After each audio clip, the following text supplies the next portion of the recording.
Get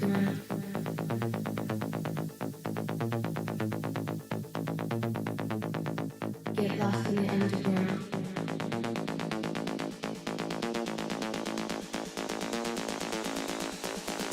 Underground. Get lost in the underground. Feel the music, feel the sound. All your worries start to drown like in the underground. Everybody lost and found. Sweat dripping all around. Lights are flashing, lights are flashing. Underground. Get lost in the underground. Feel the music, feel the sound. All your worries start to drown like in the underground. Everybody lost and found. Sweat dripping all around. Lights are flashing, lights are flashing.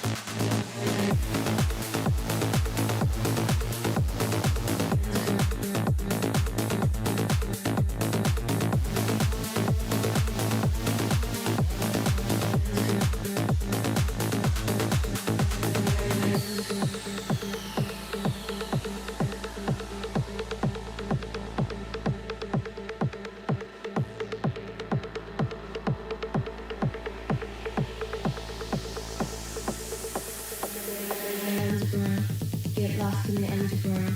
Feel the music, feel the sound. All your worries start to drown like in the underground. Everybody lost and found. Sweat is dripping all around. Lights are flashing, lights are flashing. Underground, underground, underground, underground,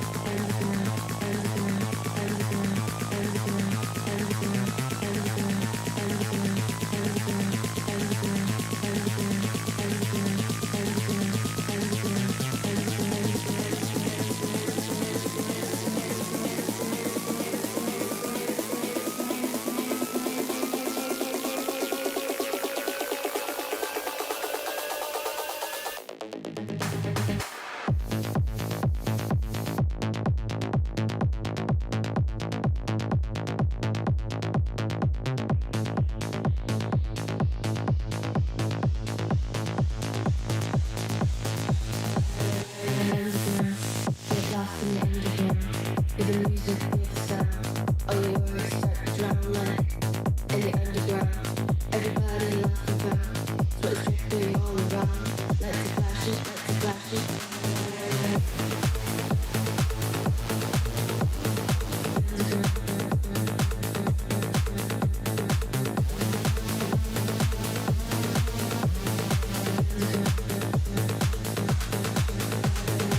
underground, underground.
तैयारी है ताकि जब season शुरू हो तो ये team fully prepared हो, दिमाग से भी और स्किल से भी। फेस ऑफ उनके लिए एक ऐसा प्लेटफॉर्म बन जाएगा जहां हमारे प्लेयर्स प्रेशर कैसे संभालते हैं वो टेस्ट होगा, और फैंस के लिए भी ये एक स्पेशल मोमेंट है क्योंकि वो पहली बार इस रोस्टर को एक्शन में देखेंगे। 18 to 23 नवंबर ग्लोबली स्पोर्ट्स के Valorant यूट्यूब चैनल पर और ट्विच चैनल पे भी मिस मत करना। He wasn't even the top 3 Indian players as far as performance goes. If we don't make champs, it is a failure of a season.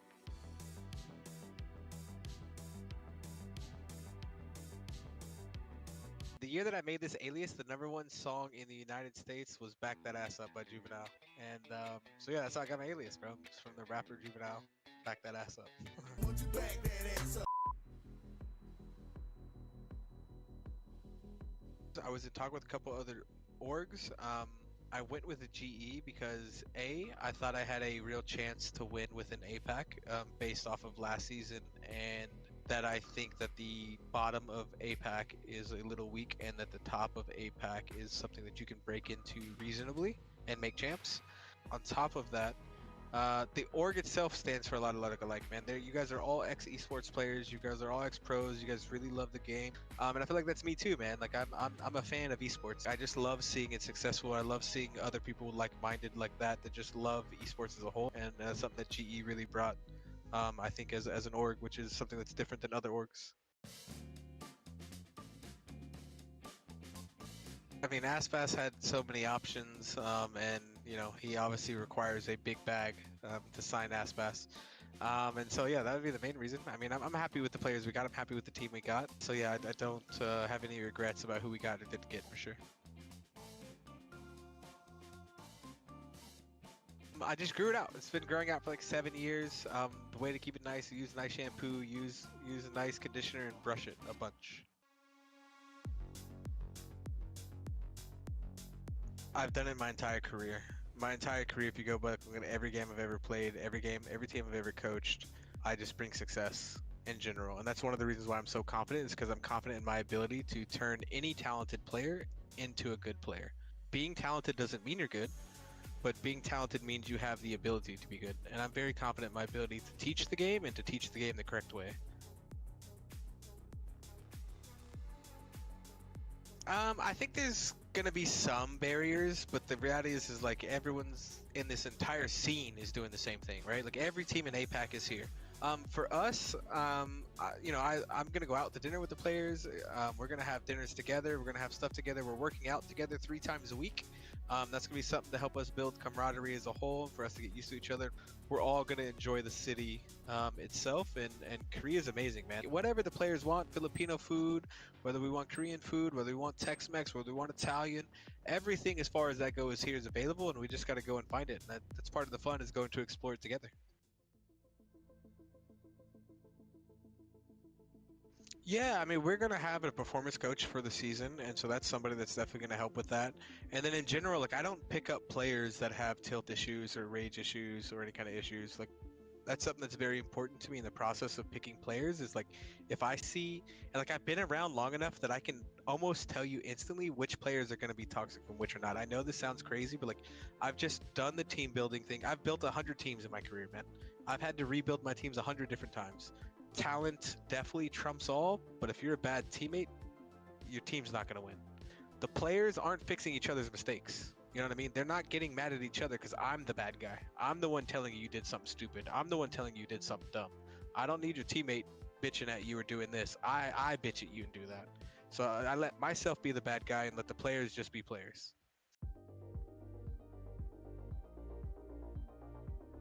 So in a week or so, yeah, we'll be going to get dinner together and having fun and enjoying the night out.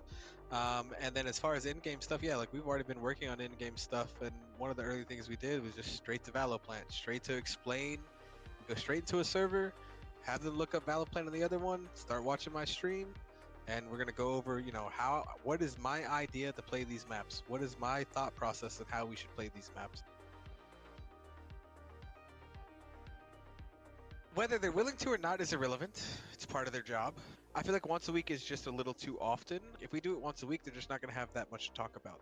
But during the season, I think maybe every other week or every 2-3 weeks is something that's more realistic. I mean, so when Valorant came out, it was like I felt like it was made for me. Like I felt like I had a better understanding of the game than almost anyone else in the North America at the very least. That's back when I was coaching Bang, Boostio, a couple other names you'll know. So like I was coaching a really good team even back then. They weren't known back then. But it's all players that are tier 1 level these days. So yeah, that's sort of how I got into it and why I got into it.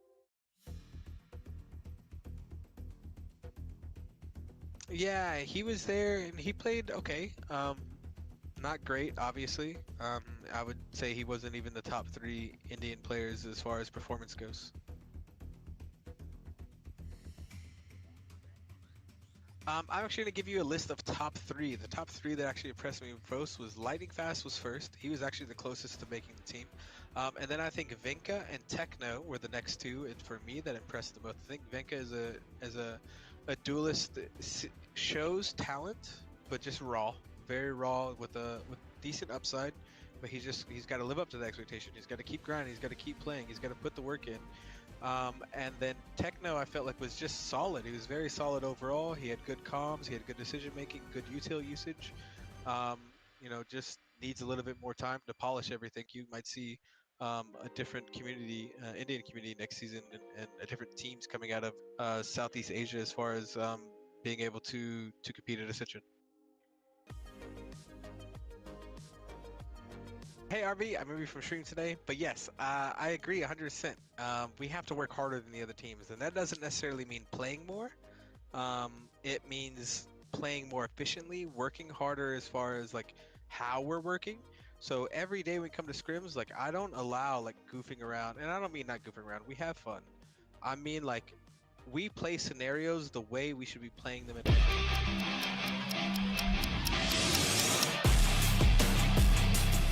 Get ready for the ultimate showdown at Global Esports Face Off. From November 18th to 23rd, we face a new opponent each day in an intense best-of-3 series. Witness the Global Esports 2025 VCT roster in action, clashing against some of Asia's best teams, pushing our roster's strength, strategy and spirit to the absolute limit. This show will be narrated by some of the finest talent in Valorant on the casting desk, and our coaches themselves will step in to break down the plays on the analyst desk. 6 days, 6 opponents. Every match, every round. GE is going all in against all. Catch it live on the Global Esports, Valorant and YouTube Twitch channels.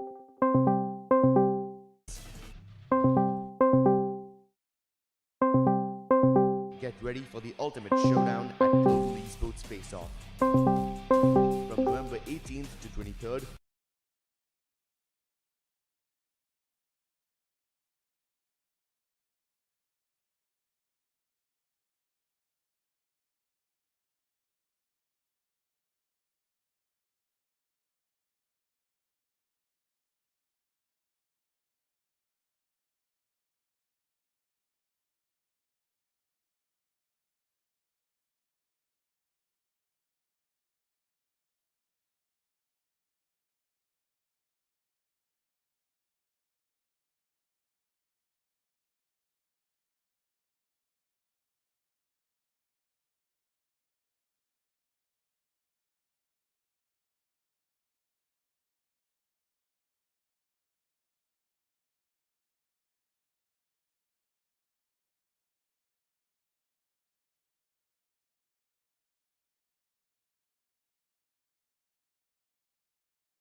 Of Elevated, the man who speaks numbers, stats, and everything that makes the game work in the ways that it does.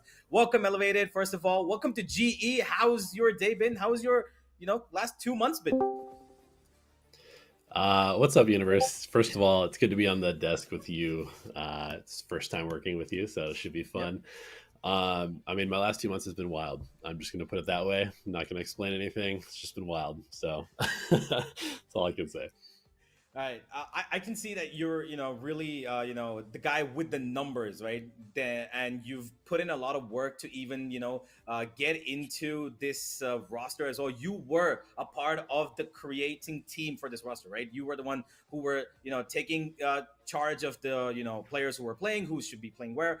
What exactly led you to getting these 5 players on Global Esports? Sure. Yeah. So I was not part of the team for the open qualifiers, but once Hmm. the closed qualifiers, like it was like 90 players, I think. Closed Yeah. qualifiers still 90 players, something like that. So ever since then, I was involved in watching the trials, helping give feedback, pick the players, that type of thing. Hmm. And honestly, I think we did a lot of eye test. You know, you just like watch the games, you Yeah. see who looks good, who seems to be making good decisions. Hmm. Obviously, we had them calming, so listening. You know, who's bringing good mood, who's bringing good comms, that type of thing. Hmm. And then also we just kept stats of every single game as well. And so we ended up not only picking the people who I think probably had the 5 best comms Hmm. for their respective spots, Yeah. the 5 highest potential mechanically on the eye test, and then also they just were the statistically the best player in each role, honestly. So everything just kind of lined up, and that's who we got. Hmm. So yeah, I'm really excited for this roster for that reason, because I feel like Yeah. we really kind of like we threw a very wide net, and we ended up with 5 players who kind of like met all of the criteria to be insane. Yeah, I feel like we've got a really solid clutch potential kind of roster. And I really love every single player that we selected, especially given the fact that we've seen these players perform in tier 2 constantly at the highest level. Every single one of them. And speaking about every single one of them, I want you to give me a little bit of your opinion, right? What each player brings to the table. Let's start with Crystal. He won, of course, the Chinese Ascension, and he's now here in Global Esports. What are your thoughts about him here in Global Esports? What are your thoughts about him? Give me a little bit of an insight as to what kind of a player Crystal is. Yeah, so Crystal first came on my radar actually back when he was playing in Tier 2 Japan on Scars. I Hmm. think that was like maybe the first time I watched him play. And it was him and something that were tearing it up. It was like the every single like Japanese split that was like Yeah. Crystal and something were like the top 2 players there. Hmm. So I've kind of known about him for a little bit, but when I saw him play on the Chinese teams, I mean, it's just crazy. Like he deserves to be in VCT. Like he won. So if he wasn't in VCT, it would be a tragedy. And honestly, just day in and day out during practice, he proves that just with the level of impact that he has. So I'm very excited to see him, you know, get his birthright, right? He Yeah. deserves to be here. So I'm glad that we get to give him the stage. Absolutely. I mean, even I remember watching, Crystal back in Scars, in the last Ascension. Of course, they made it that far as much as they did, but unfortunately, just couldn't get over that last step. And this time, at least, he made it, and now he's here. Speaking of another person who came from the same region to this team, Yurotan, who, of course, did not win the Ascension, but is still here as a player who proved his right. Tell me a little bit about this soft-spoken man from Korea. Yeah, so Yudo is not really on my radar too much before last year. Obviously, we got to see a bit of what he can do at the Ascension tournament, but Hmm. he's kind of been like for me, he's kind of been the standout surprise of the roster so far, just because he made it undeniable that we had to sign Yeah. him during trials, and then coming into the team, I was not totally sure how he would fit in, just like because I didn't get to hear too much of him during the trials. Like his comms were kind of low. I think it was like literally his mic was too quiet because his comms were good, but like I couldn't hear him, you know. Uh-huh. But yeah, he's been insane for the team. Like he's switched roles. His communication is really good, and it's obviously nice to have the hometown buff, right? We get a Hmm. little the Korean magic on our team, Yeah, so let's absolutely. go. All right. I mean, last year has been the Korean year, right? Of course, due to Genji. Maybe a little bit of that, region magic does come into our plate. Speaking of magic, we've got a really solid core of 3 Filipinos coming into the team. First of all, one of them being an absolute veteran, an experienced guy who's probably been the top rated in almost every tournament he plays, Poppy, who deservedly should have been in VCT, I think, a little bit a while ago, but now he's finally here with GE. Thoughts on Poppy? Elevated. Yeah, I mean Poppy's great. He's really just he's like the safe pair of hands for the team, right? So it's like we've got some inexperienced players. There's no disguising that, and Hmm. some of the time they're gonna do inexperienced things. And luckily we have Poppy Chulo, kind of like he's like the goalie, right? He's like the Yeah. back line to make sure that we don't troll these rounds basically. Fair enough. Yeah, he has that clutch potential. We've seen him pull off 1v2s, 1v3s, in most scenarios in his previous teams. But he's got so much going for him. Of course, on the same side of the coin, we also got Kelly S, who now is going to be leading this team. What was the decision behind it? How did Kelly S end up in that role, considering all things that you had on your plate? Yeah, I mean, just day in, day out during the trials, I thought he was doing a very good job leading the team when we would just assign him 4 random players to IGL and he would do a great job. And he was also fragging out the whole time and playing multiple different agents. So it was just like the whole package is exactly what you want as like a core leader for the team. That's nice. It's great to feel confident about Kelly as taking up that leading position. And of course, last but not the least, the youngest, but also probably the most powerful in terms of raw aim, Patrick Y. A lot of personalities there. But tell me a little bit about this kid, because his Neon Jet in those, highlight reels we've seen so far has been amazing. Yeah, so I mean, I should just answer this as like Patrick, we'll see. And he's no, he's great. He's just like he's like every other insane 18-year-old crazy aimer that you have ever played and ranked. He's styling on you. He enjoys being better than people, and he plays with a lot of flair, which is kind of what you want in the duelist role. It's like you want somebody who is unafraid to face down boss and texture in the server, and Patrick is that guy. He doesn't care who he's swinging. He's just gonna swing him, and you better be ready, basically. Yeah, I had a word with Juvenile, and he said Patrick is in a state where he actually doesn't know what pressure really is. In the sense, is that kind of one of what he plays with? That's why he's not afraid of who comes in front of him. I don't know. Honestly, he's like surprisingly mature in certain ways. He's obviously still a kid, but he's like said certain things and like had little moments where I'm like, this he understands like what's going on. It's not just like completely just W key, like I head empty, no thoughts, right? Like there's stuff going on in there. So I'm hoping that he can handle the pressure. I think he will. He's gonna be. He's got a lot of stuff to live up to. Juvy's not afraid to put the pressure on him, and neither am I. And so it's gonna be one of those like trial by fire things, but he's a good kid. I think he's gonna be able to do it.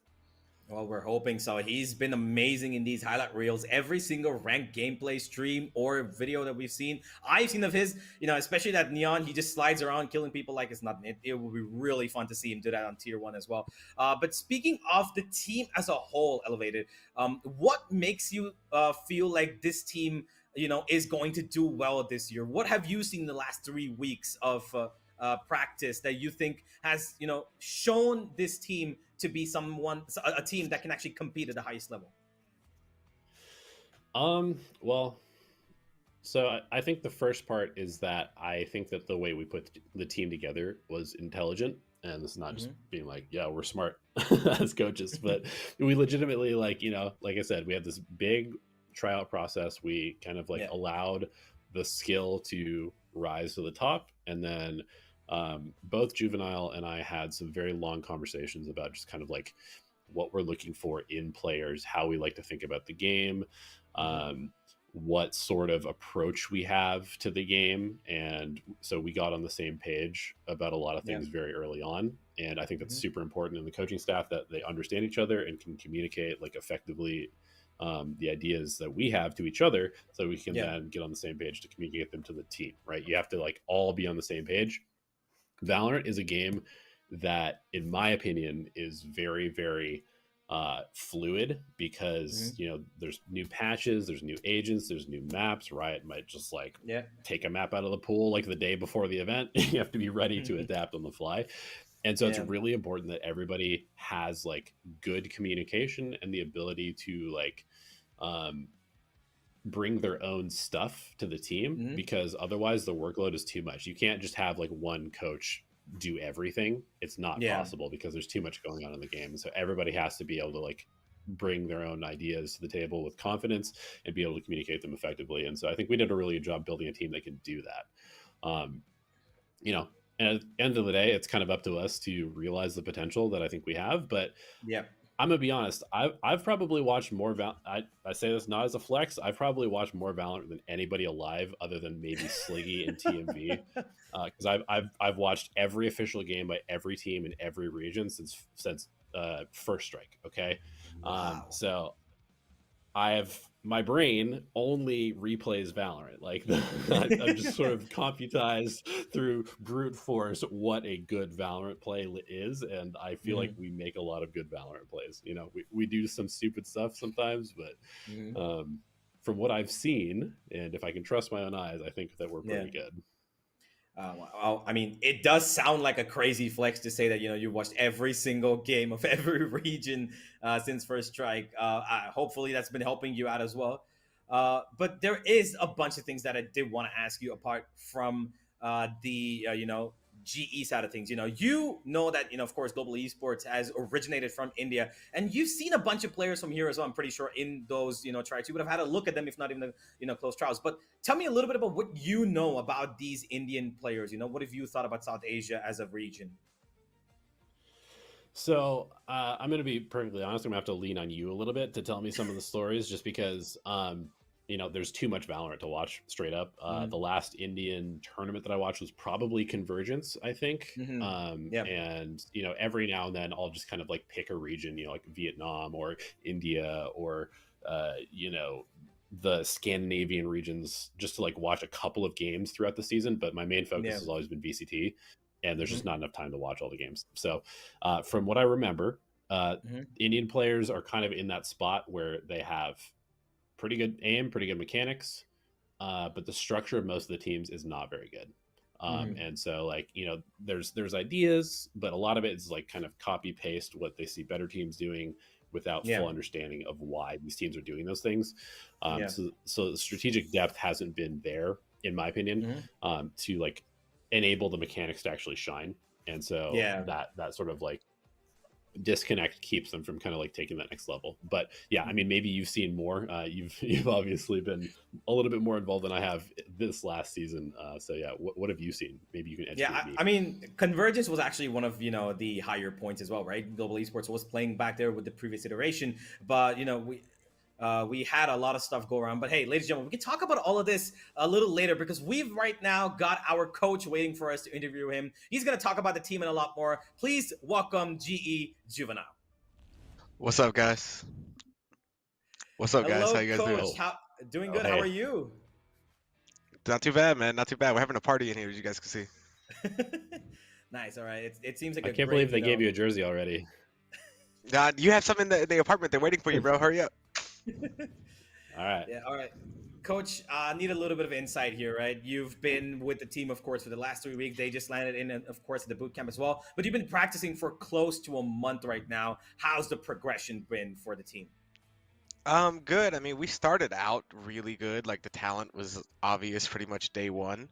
But we've cleaned up a lot of mistakes. We've gotten more cleaner, more consistent. We're Mhm. playing quote unquote, the right way to play and stuff like that. And so that's definitely the main progress so far. And I feel like it's been noticeable progress, honestly. All right. There is, of course, a bunch of good things that we've seen recently in terms of highlight clips. Patrick, who's been on a bit of a roll, he's playing really well with the duelist, at least in the highlights and stuff. But I want to hear from you. What's the good stuff that you've seen from the team so far that they've really, they've shown that okay, they've got the medal for this. What have you seen that's the good stuff for the team so far? I mean, everything, bro. Like, I mean, the only thing bad right now is we suck at My anti-ecos or strats are against good. ecos. His strats are the best comps in the whole world. We're gonna have the best everything. No, no, it's just seriously been really good. Obviously we're not perfect by any means. No team in the world is perfect. But I Mhm. feel like we're doing really really good. And our strengths is definitely our just overall talent. The talent on this team I think is extremely high, and I think you guys will see that today, and hopefully you guys will be excited for the season. All right. A question to both of you, actually, this one. What made you gravitate towards GE? What made you join GE in the first place? Go ahead, Elvin. I'll answer second. Well, I wanted a shot in tier one, and they gave me a shot in tier one. But honestly, after talking with the thing is like knowing that I was going to probably come in as an assistant coach, I have to vibe with the head coach. And after talking with Juvie about the game, I thought it was going to be a fun project where like we could bring different things to the table in different ways, and complementary skills might make us sort of like level up. So yeah. Yeah, and then for me with GE, I mean it's a little similar, which like the offer was there, but also like I really thought that I could win in APAC. APAC last season, outside of maybe the top 5 or 6 teams, right? So six was secret, right? So outside Yeah. of that, pretty much, I think there was a considerable fall off in the teams at that range, and then even making champs, I feel like is a reasonable expectation as long as you can build a good roster, coach correctly, and you have Hmm. everything down. And so that's one of the big reasons. And then GE and themselves, the talk I actually had an in-person talk with them at Champs, and after Yeah. having the talk with, it was actually Bavin, or Hell Ranger for you guys. After having that talk, I just sort of like, I like their thought process. I like their ideas, and I really like that it was a bunch of ex players. The org Hmm. is filled with like gamers. Like everyone here is Yeah. gamers. They're not. They didn't come in this to make money. They didn't come in this to do this. It was purely just to do something great for the Indian community as a whole, and then just their own passion, which I really love. Yeah, I mean, it has been really great to have you both here, especially with the fact that you have been connected with the audience really well, right? With the recent streams and stuff. Speaking of the audience, they've been waiting to see what exactly is going to be the schedule looking like. So today we're going to be looking at which team is going to be facing off. We've got a great game today. We're facing off against, of course, Orangutan. Let's have a look at them as well. Juvie, I want you to give me a little bit of your, expectation. What exactly are you looking at from this Indian roster of 5 men? Yeah, I mean, we trialed definitely some of these. Techno and Vinka both were trialing. They were really good players. I generally thought they were good. They Yeah. just need a little bit more polish. But the roster as a whole, I actually watched their last season when they ended up playing in the grand finals.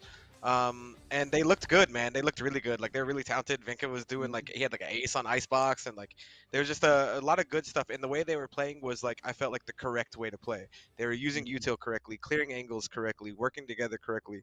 And so I Yeah. thought it was a way higher play than I originally had imagined. So yeah, definitely excited. I think these guys are going to be good. Well, Elevate, I did want to ask you. We just spoke about the Indian player conversation just right now, but this is a squad that two of which players I believe you've seen, like Juvi just mentioned, Techno and Venka. You did see them in those tryouts, and of course they were doing stuff they could not, of course, make it through. But I want you to tell me what your opinion is on the fact that this team is probably just almost as old as our roster as well, G's roster. They've just been formed probably 2 months prior to when GE was formed. Um, do you think that that newness of GE might come into play here, or they be pretty much sorted no matter what happens?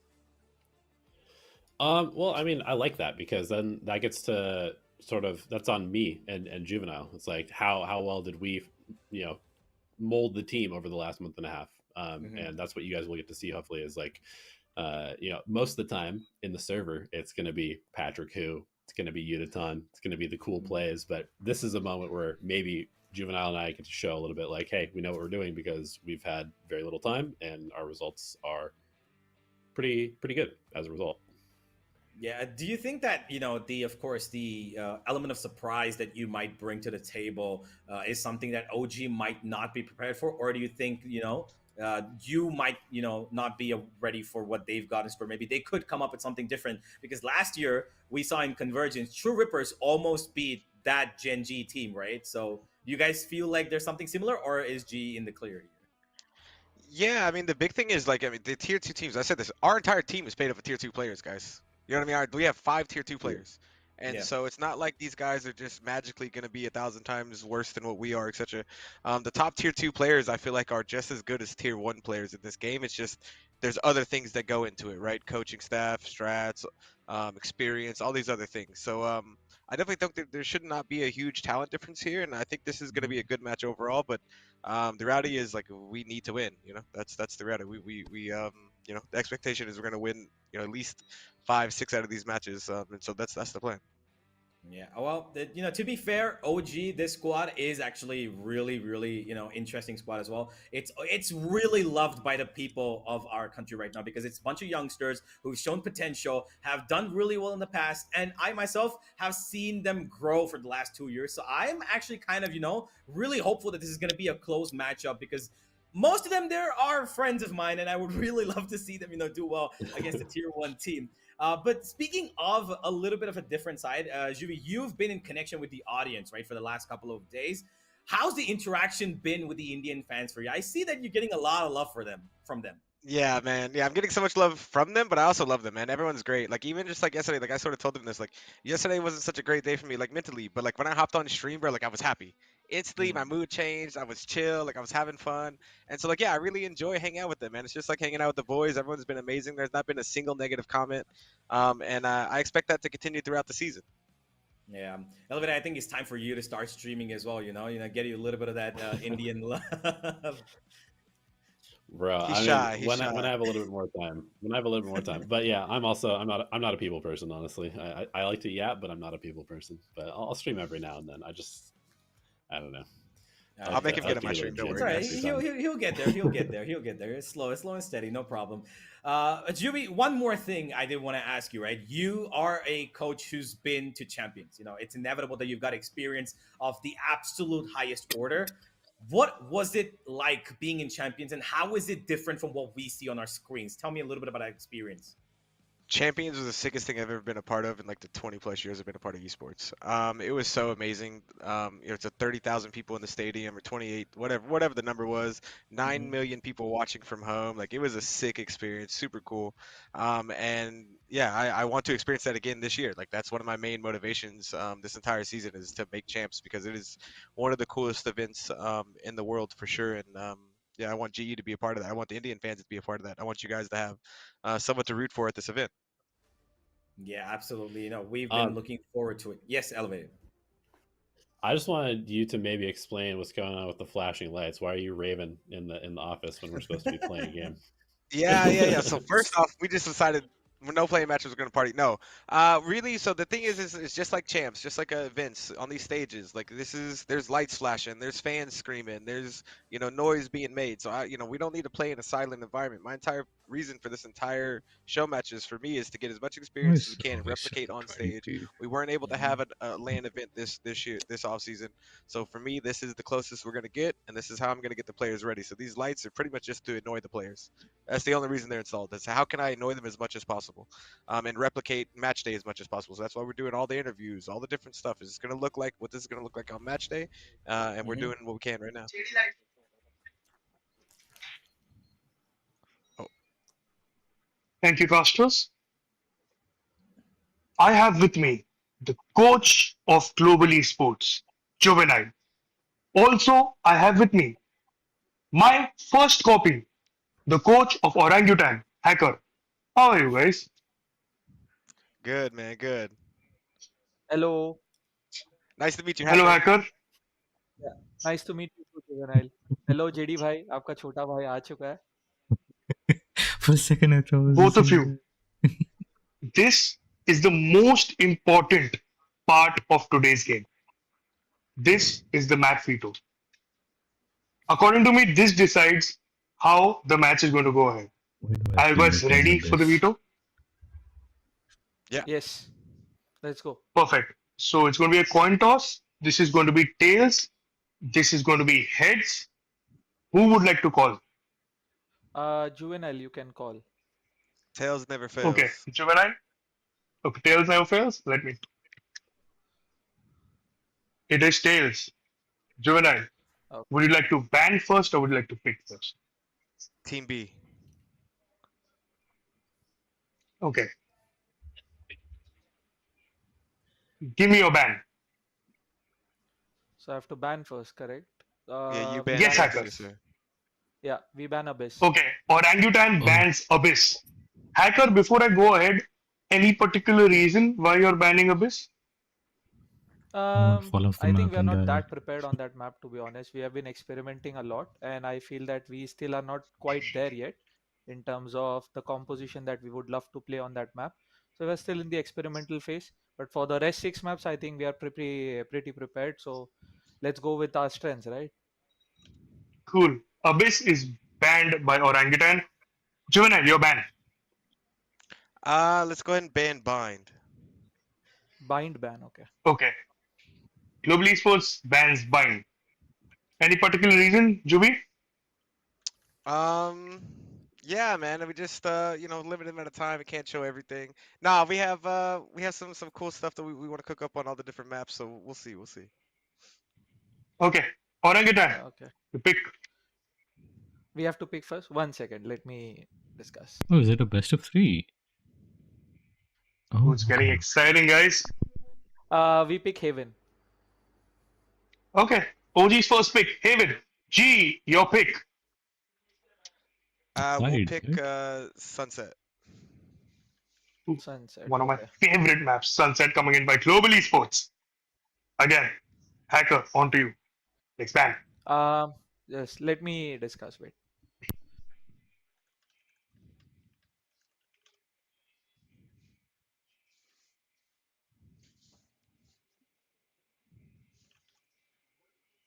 Why aren't they picking sides? Strange. Tick, tick, tock. Tick, tick, tock. We ban Ascent. Oh my Okay, god. Ascents will be banned. G, your last Most ban. undeveloped map. Let's go ahead and ban split play Pearl. Oh, Okay. Okay, so the third and deciding match will be for guys. That was the match veto. Casters, take it away. but they haven't decided who's playing attack and defense. How does that work? Well, that was quite an Okay. experience. I don't think we were ready for that, Jimmy. You got a little startled there in the beginning. But thank you, JD, so much for the unique experience. I'm pretty sure, guys, you've never seen anything like this, only on the Global Esports channel. So if you haven't already, subscribe, True. turn on the notification bell, subscribe to Juvie, Elevated as well. He's got everything, it only happens here, guys. All right, so we've got a decent set of maps here. We've got Haven, we've got Sunset. Juvie, how are we feeling about Haven? What are you expecting from Haven? What are we looking at? Yeah, I mean, Haven's a pretty set meta. I don't think there's gonna be anything crazy. Every team runs pretty much the same comp with maybe a different duelist, but for the Mm-hmm. most part, it's pretty set in stone at this point. So I expect the same. It So comes we're down to a playing lot of mid Neon, rounding, us making the Yep. right Yellow adjustments, and us ISO. having, honestly, more than anything, having your retakes down. And so we'll see. Yeah, we'll see. We'll see.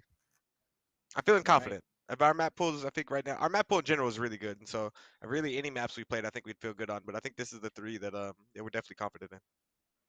Okay, here we have a little bit of a look at the players' little Oh, setup. We've got a bunch of everyone's here. lights here, Oh, the four and of them. hopefully the sounds, which we can't hear right now, but they will Patrick, be who's simulated not for them. in But the boot Elevated, camp? tell me a little bit about Sunset. Why is that pick coming? Is there something like particular about it? Because just a little bit of comparison, last season, Sunset, although we picked it ourselves, wasn't that great of a map. What changes can we see this time on Sunset?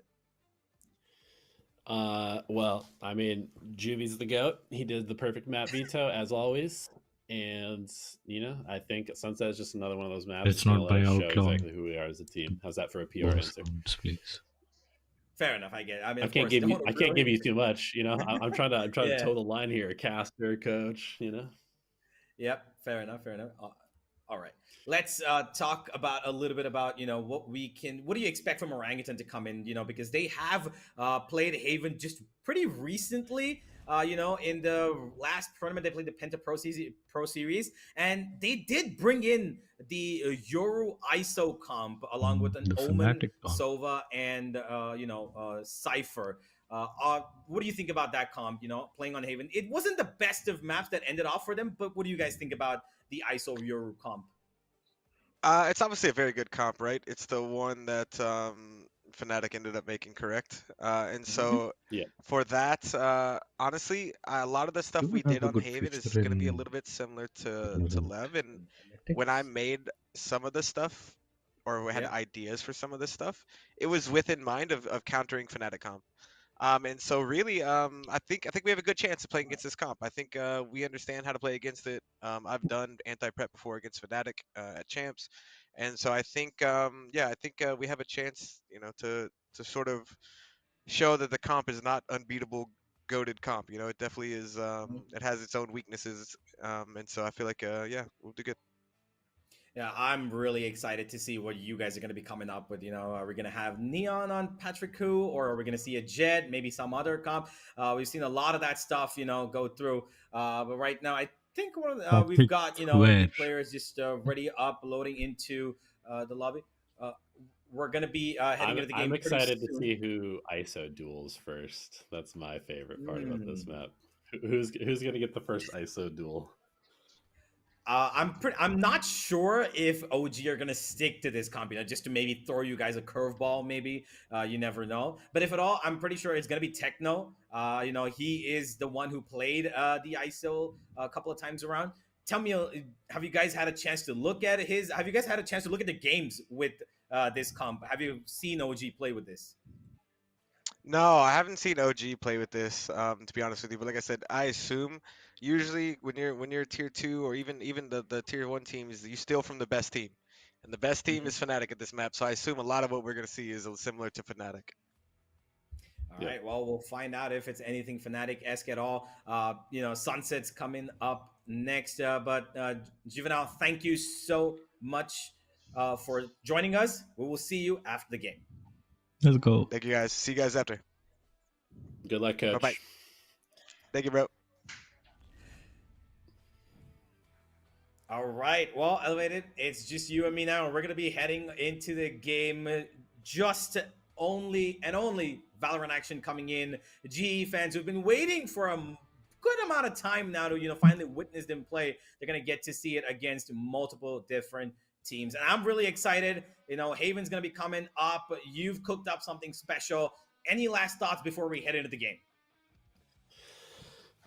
Yeah, I'm just really excited to see how our team does. I hope the flashing lights do annoy them. I hope that orangutan pushes us. I hope that the game is a close one, and I think map one for us has always been one where it's like it kind of sets the tone for our day in scrims, our first scrim of the day, and so I Yeah. think that'll be probably similar here. All right, okay. I did want to ask you though. You're the man who loves crunching the numbers, who wants to see the win rate percentages, who wants to make sure that the maximum and the best outcome possible. The win percentage is in your hands. Do you see Haven as being one of those maps where you feel like you are going to be a lot more confident? Is it a better map for you? Yeah, it's been pretty good for us in scrims, but most of the maps have been pretty good for us in scrims. So I think Haven is just a solid map. Like it's pretty straightforward. I think we understand it well, and yeah, it'll let us play our game like the way that we like to play Valorant. I think. Yep. Well, I'm excited as well. We'll find out. Juvie did mention one particular thing that the team has. In one of the previous editions, in one of the videos that he had spoken about, that there is a talent, but the structure right now in the Indian region is yet to be established. And you mentioned it as well. We need to be able to come up with our own stuff at times and do something different from what we usually see. Copy paste is not something that's always going to work. Even the last time when we saw Revenant Esports in Ascension, of course they did decently well. They went ahead by 2 rounds. Unfortunately, got out in the lower bracket. But what do you expect from Indian players now that they're going in to a matchup with a proper tier 1 team?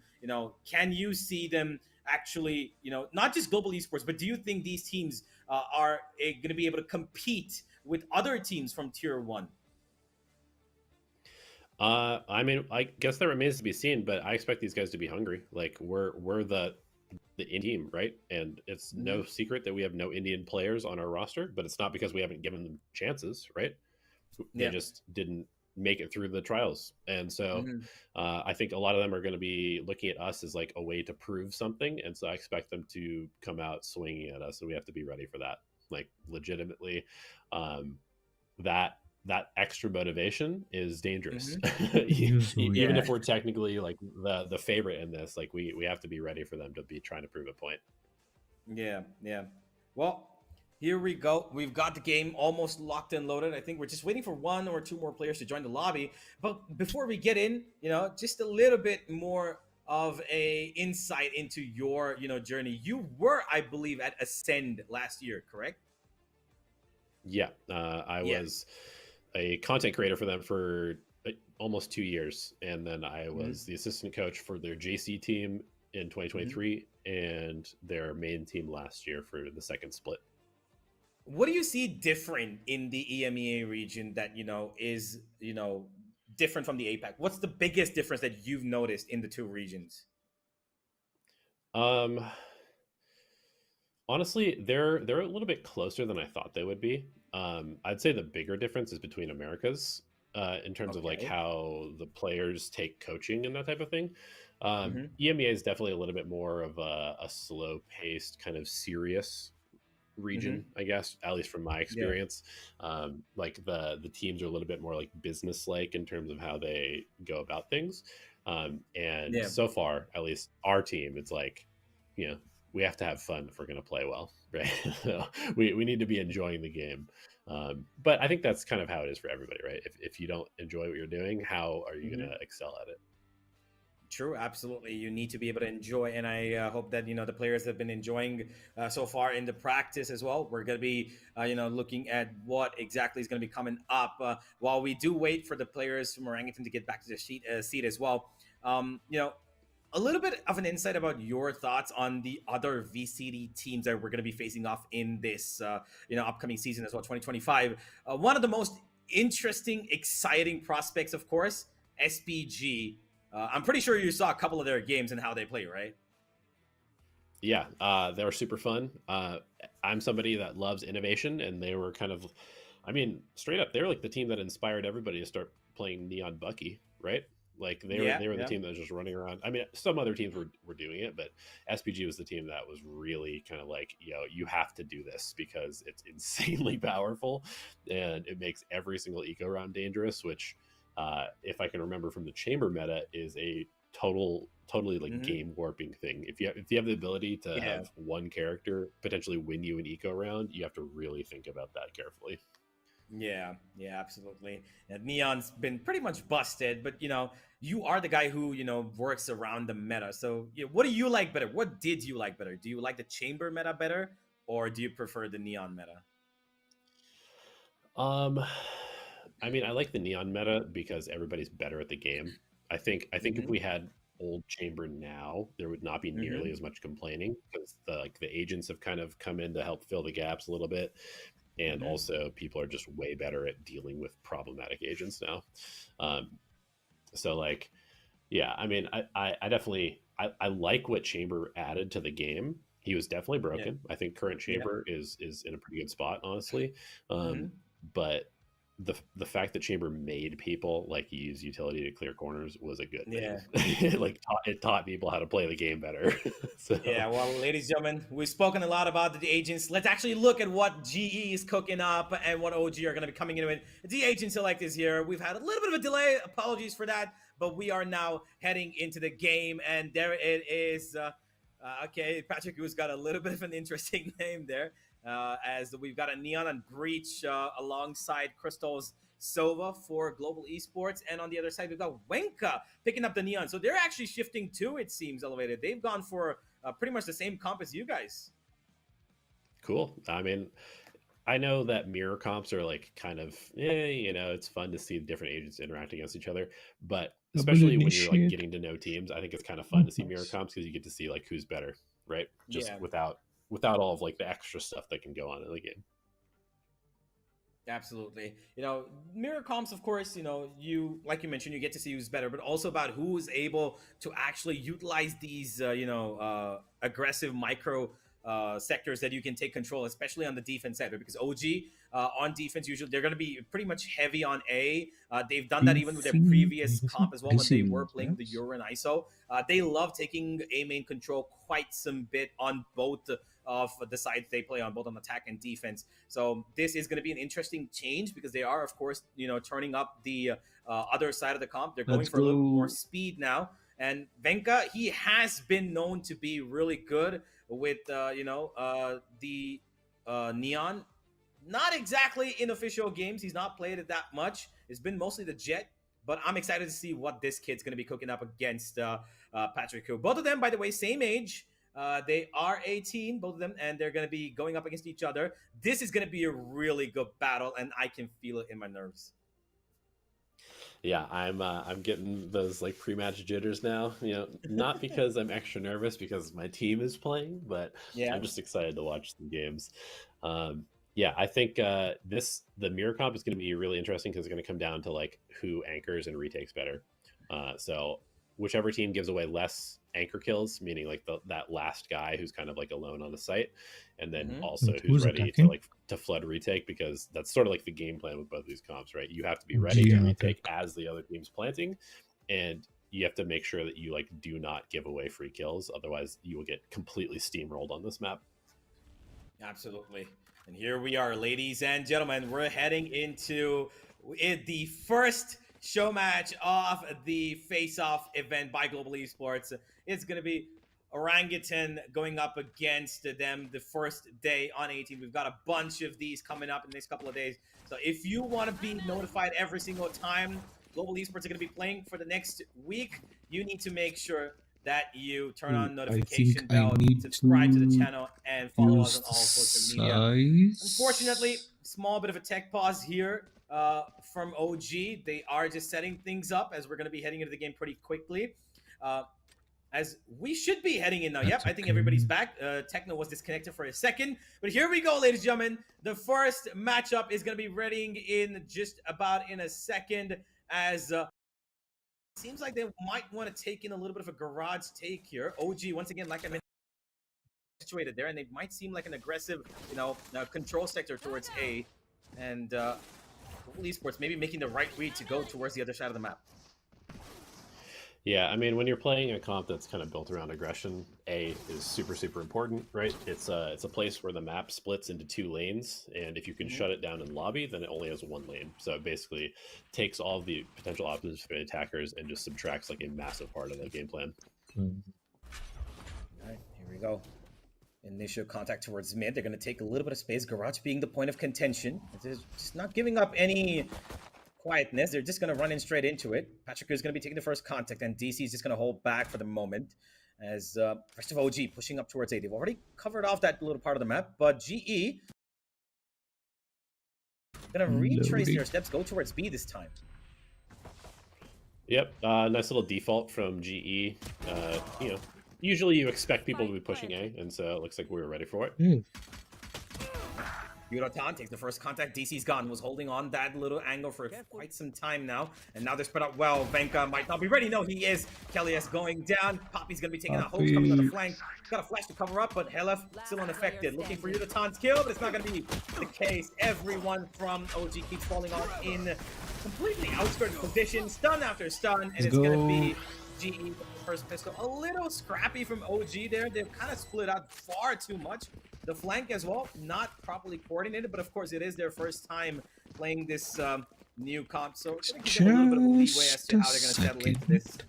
Let's find out, because of course there is one more change here elevated. The fact that DC has come into the server usually in the last couple of tournaments is the flank as well, not properly coordinated, but of course it is their first time playing this new comp, so give them a little bit of a leeway as to how they're going to settle into this.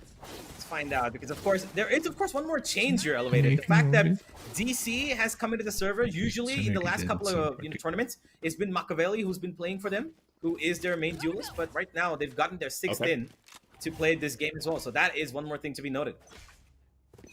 Gotcha. Yeah, I don't know too much about DC, but he's on a very critical role on this map, so maybe that's a hole that GE will exploit, or maybe he'll be sort of the hero that Orangutan needs. Oh, big setup from GE on the B side. They've got a stun ready from Helef on contact. Ready to break recon as well. It seems like OG have got a set game plan here for the anti-eco. And Crystal's just holding, making sure that nobody pushes out the C-Link. A little patience here from GE. They just want the first Crystal has a full utility kit though.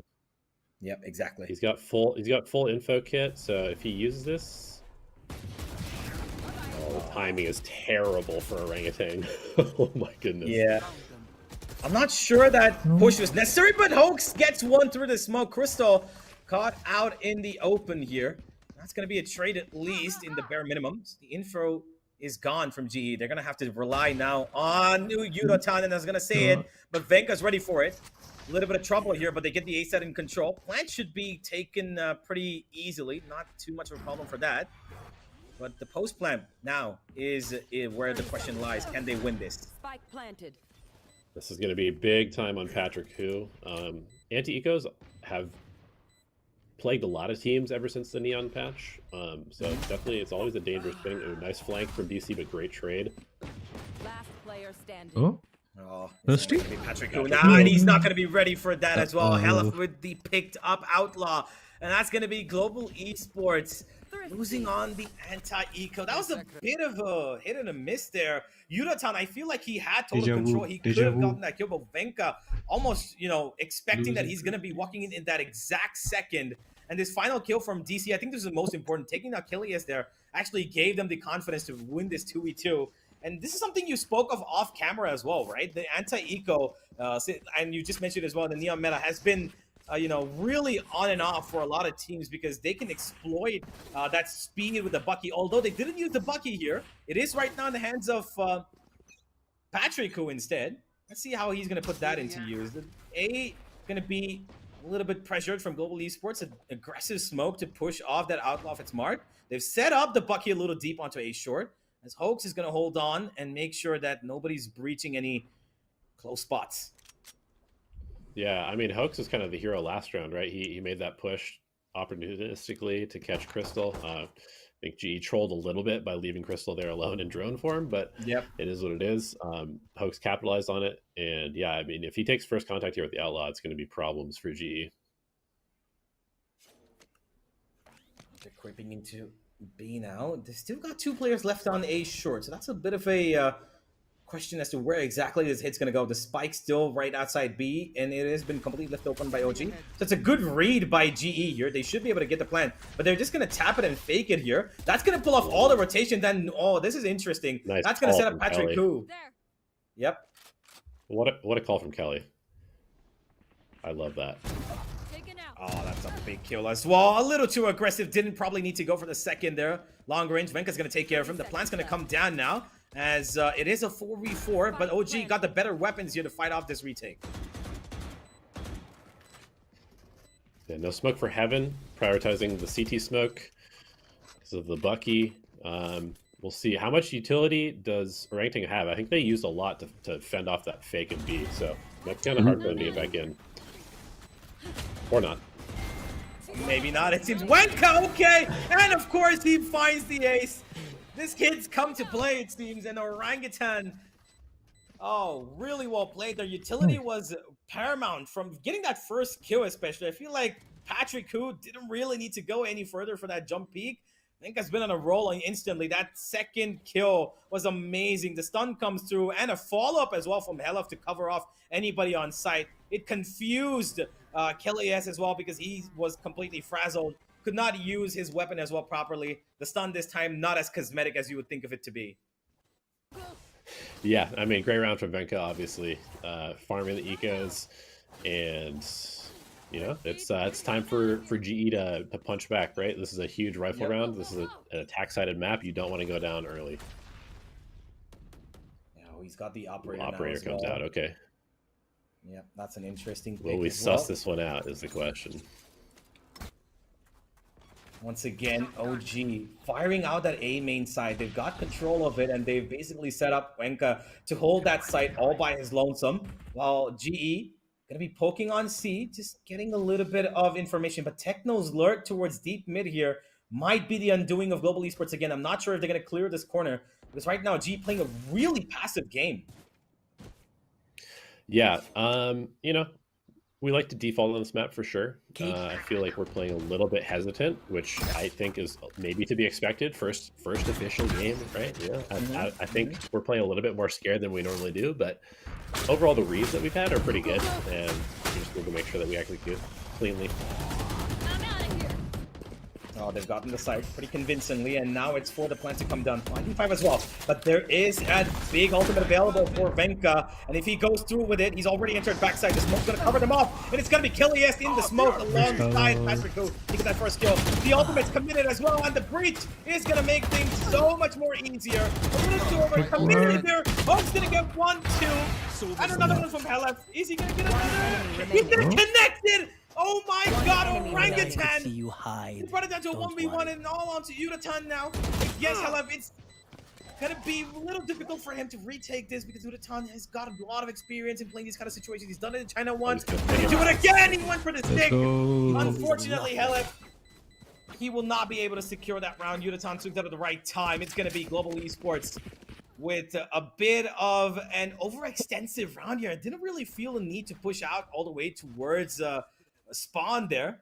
They ended up losing 4 weapons as a result of that, and their economy not really in the good books right now. Yeah, I mean, huge play by Yudo to secure that round. This was a massive round for GE to win. Obviously, it was not clean, and a lot of that comes down to just being a little bit too excited to chase kills, which is something that we are definitely working with a lot with the team. So not too surprised to see it happen. A little disappointed that it does, but it's understandable. Oh, OG, this mid push could be interesting. Yudo might not be ready for this. He is going to hold on a really passive window angle. Could give him 1, 2. No, he's only going to be able to one. Poppy's going to trade off another as well. That's going to restore that man advantage for them. But DC looking for one of his own, a little too wide in the open.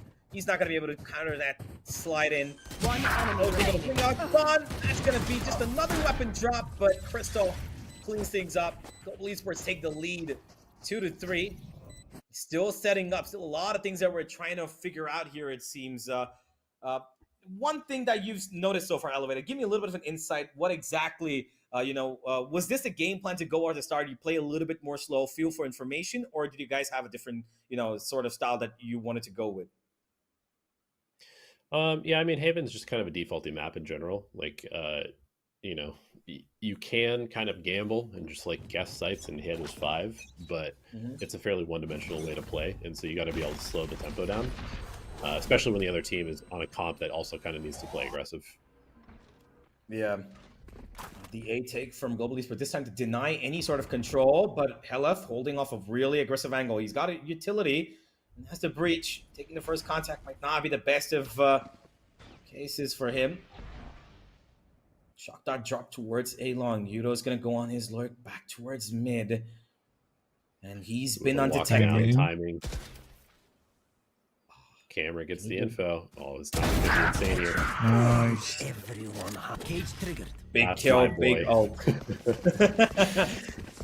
Absolutely, Sorry, he's gonna get a Biascast. lot of information. That's all right. We're okay here with, we're all from GA. We're okay with that information gain once again. But DC shuts down Yudo, and he puts on his own neural theft here to get a little bit more information. And G's been found. They've been exposed outside of C. And there's a connection. Crystal might be going down. He just about dodges it, survives with his life. And once again, they're running outside A. Helef's hearing all of this, and he's called it to his team that all of Global Esports right now heading in 30 towards A. seconds left. The site will be Ooh, the conceded, timing. but there is a quick Crystal. flank. Crystal might be caught off guard here. 100%. Goodbye, Crystal. Time. All right, 3v4, big conversion if we can get this. Time. DC. Patrick. 10 seconds left. Go away. Last player standing. Big flash by OG. They're going to just stick in their boots. Absolutely strength from strength here. They're going. OG, seemingly right now, have been in control of most of these rounds. Of course, Global Esports are still, trying to figure out how exactly OG are playing with this new comp.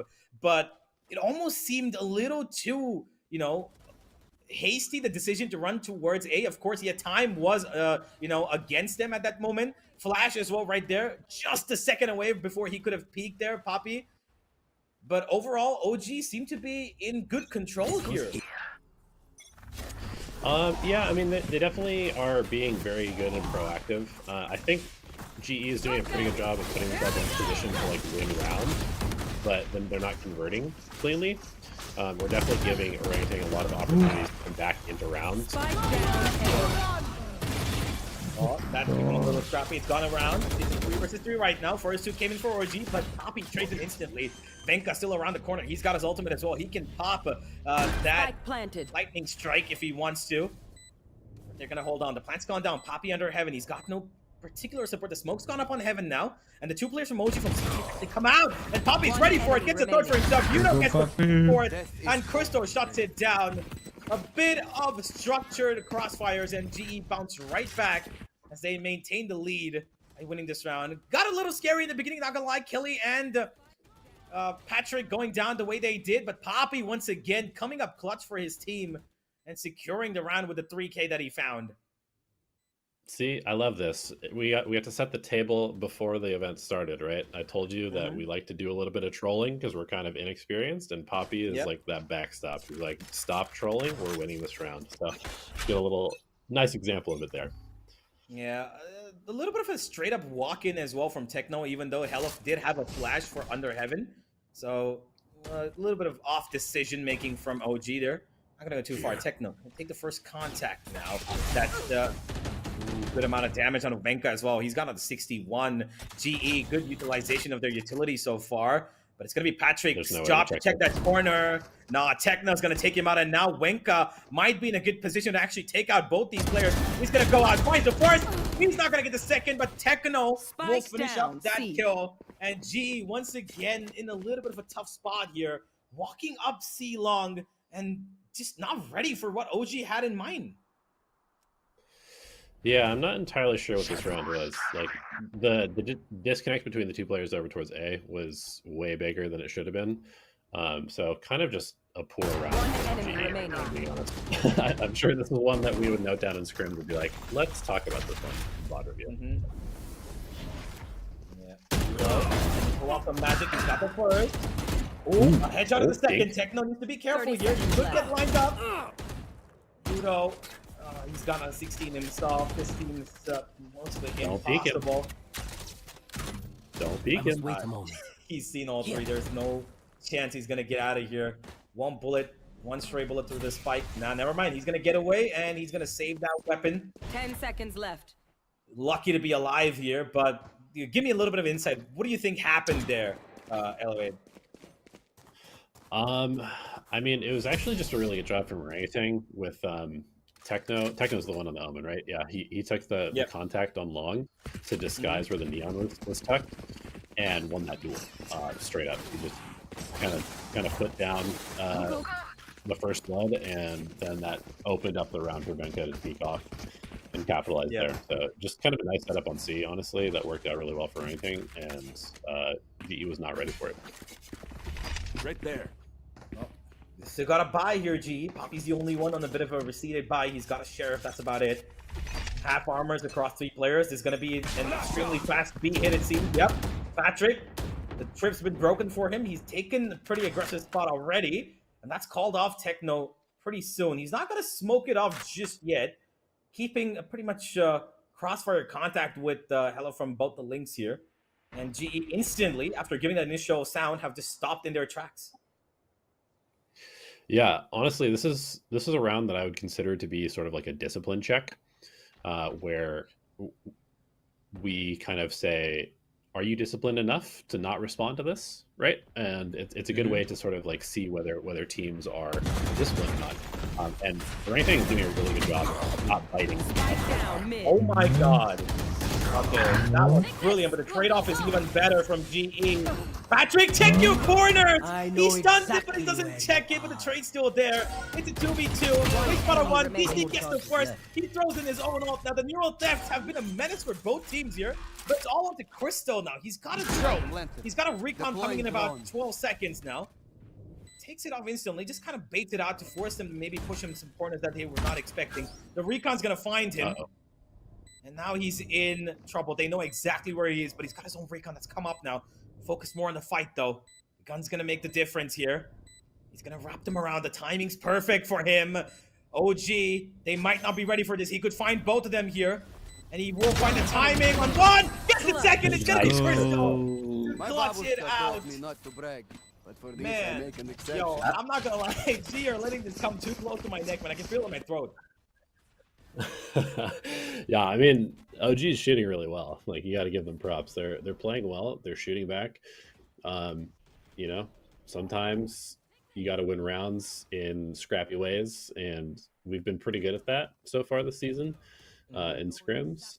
So I'm not surprised to see that happening now. Obviously, I would love to see this be a lot more one-sided. Yep. But I gotta say, we're playing a little bit scared, and OG is playing very well right now. Absolutely. I think they're kind of capitalizing on the fact that you guys are, this is your first game, right?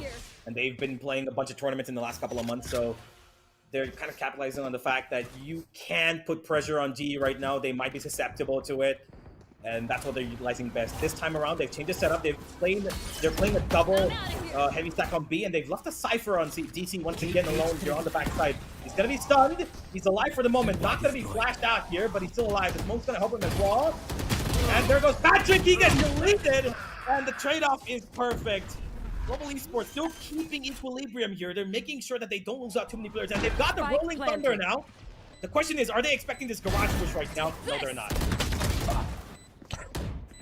Ooh, Crystal unable to trade there. Nobody was watching garage. That's a communication mistake. And now we're playing solo. Don't like that.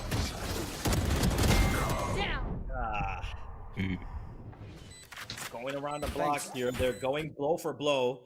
While OG's rounds have been majority of the rounds have been mostly for them, exploring regions together as a team. They're moving in as a trio. They've got support coming in the back of it. Global Esports are still finding their way in this game, which is absolutely fine. We've still got so much more to go. We've got a full second half waiting for us. It's still 5-5 though. But Global Esports, they need to find themselves a bit of a groove to catch on to, because OG have been reading them well when it comes to these retakes. Yeah, absolutely. I mean, like I said earlier, OG is doing a really good job of playing a proactive game, but not like too aggressively proactive. So they're playing a very solid Haven right now in terms of the tempo that you want to play at. Oh, different contact. A gonna be taken out here. Venka's gonna make sure that it did not exceed more than 1 kill from Global Esports. Yudo's already walked in towards B as well. Poppy's gonna keep an eye out. He did use his ultimate, by the way. Interesting choice to actually put it down here in this round. But hey, we've seen it happen, and Poppy's pretty much stuck in heaven now. He's been guarded from both sides. Impossible for him to get out of here. Oh, never mind. DC's actually gone away, so now he can make it work. Puts down a smoke as well for himself. Yudo's been found, and the spike is in pretty much half the world away from him. Unlucky. Yeah. Unlucky, Poppy. If he does any damage, is this a round that you've practiced before, by the way? I mean, it's just one of those things where Omen ulti, you got to get value somehow. Usually it's like 30 seconds left. Like to catch the spike, like get the spike after it's been dropped, or to get yourself in a weird spot. So yeah, I don't mind the call. Yeah, Poppy's gonna be flanked. He's dangerous. He's dangerous. Okay. He's dangerous. He indeed is. Still gets 2 from that round. You said it's gonna be a surprise even if he gets 1. Last but round Venka kind of unexpectedly walked into his big round crosshair, and he was taking out Orangutan at the absolute end of this first half. Will be securing at least 6 before going into the second half, which is going to at least give them a bit of confidence, saying that, we won't be going down with a deficit into the second half. If anything, we'll go in the positive. And right now, they're looking to maybe fight Garage, because Venka's kind of situated there. And yeah, this is a massive round. Lots of big ults online too. Bit of an outward peek. Venka mistimed his swing out there, but Hope is going to commit his Hunter's Fury. Does not connect on anybody. That's gonna get rid of another ultimate. They do have a Rolling Thunder now. GE, pretty useful, of course, if they want to, take Garage control. Yeah, this is another one of those rounds where it's sort of a discipline check, right? And this time Venka fails it. We'll see if GE can convert the man advantage.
I'm actually not sure why Wenka shot that. I'm pretty sure he fat fingered the right click there.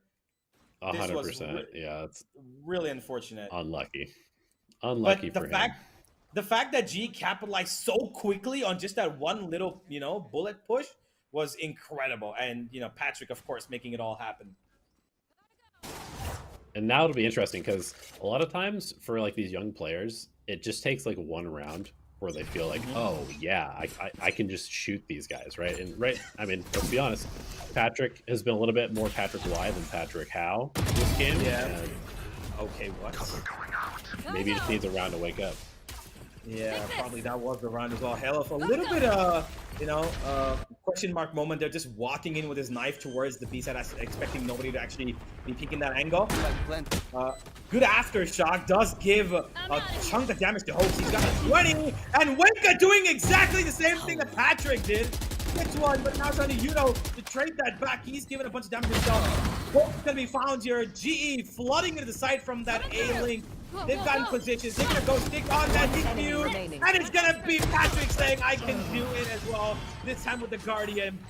The securing the round there got a little scary towards a certain point when Wenka got that first kill onto Kelly. But hey, they secure it really well, coming that triple flood on from A-Link. And of course, Patrick, like you said, Elevate, the minute that first round comes in where he can feel, okay, now I can start shooting, it seems like he's got the confidence to run into their faces. Yeah, hopefully. I mean, again, though, it's just every round there's a neon with a shotgun. It's starting to feel a little bit like that chamber meta. I'm telling you, it's like you cannot take eco rounds lightly. It's one gun, 800 credits or 850 or whatever it is. Yep.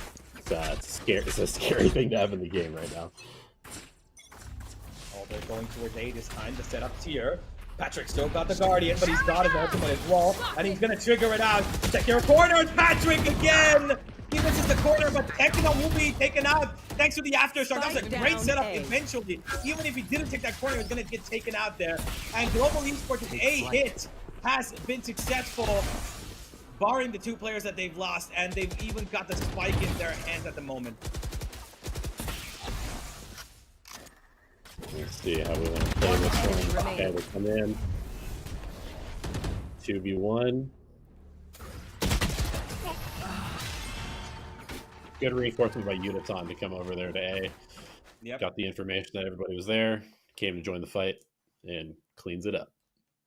Absolutely. It was man, you could see the minute they won that eco round, it's almost like they've turned up, the velocity. It's gotten straight up there. It's been amazing so far, these last 3 rounds. Once again, Patrick does need to, give a little bit of an attention to his corner checking.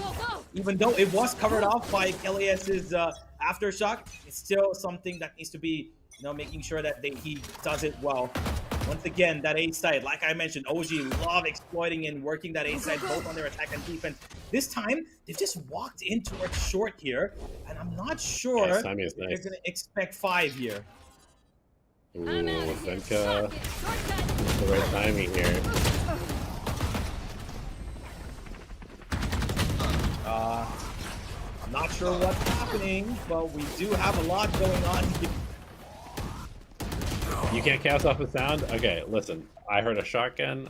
I'm pretty sure I heard Neon die. I'm not sure who's winning right now, but I'm going to just guess that GE has come out with at least even numbers.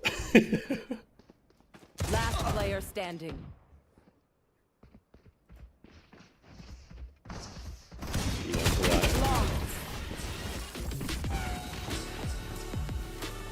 Okay, who uses that skin?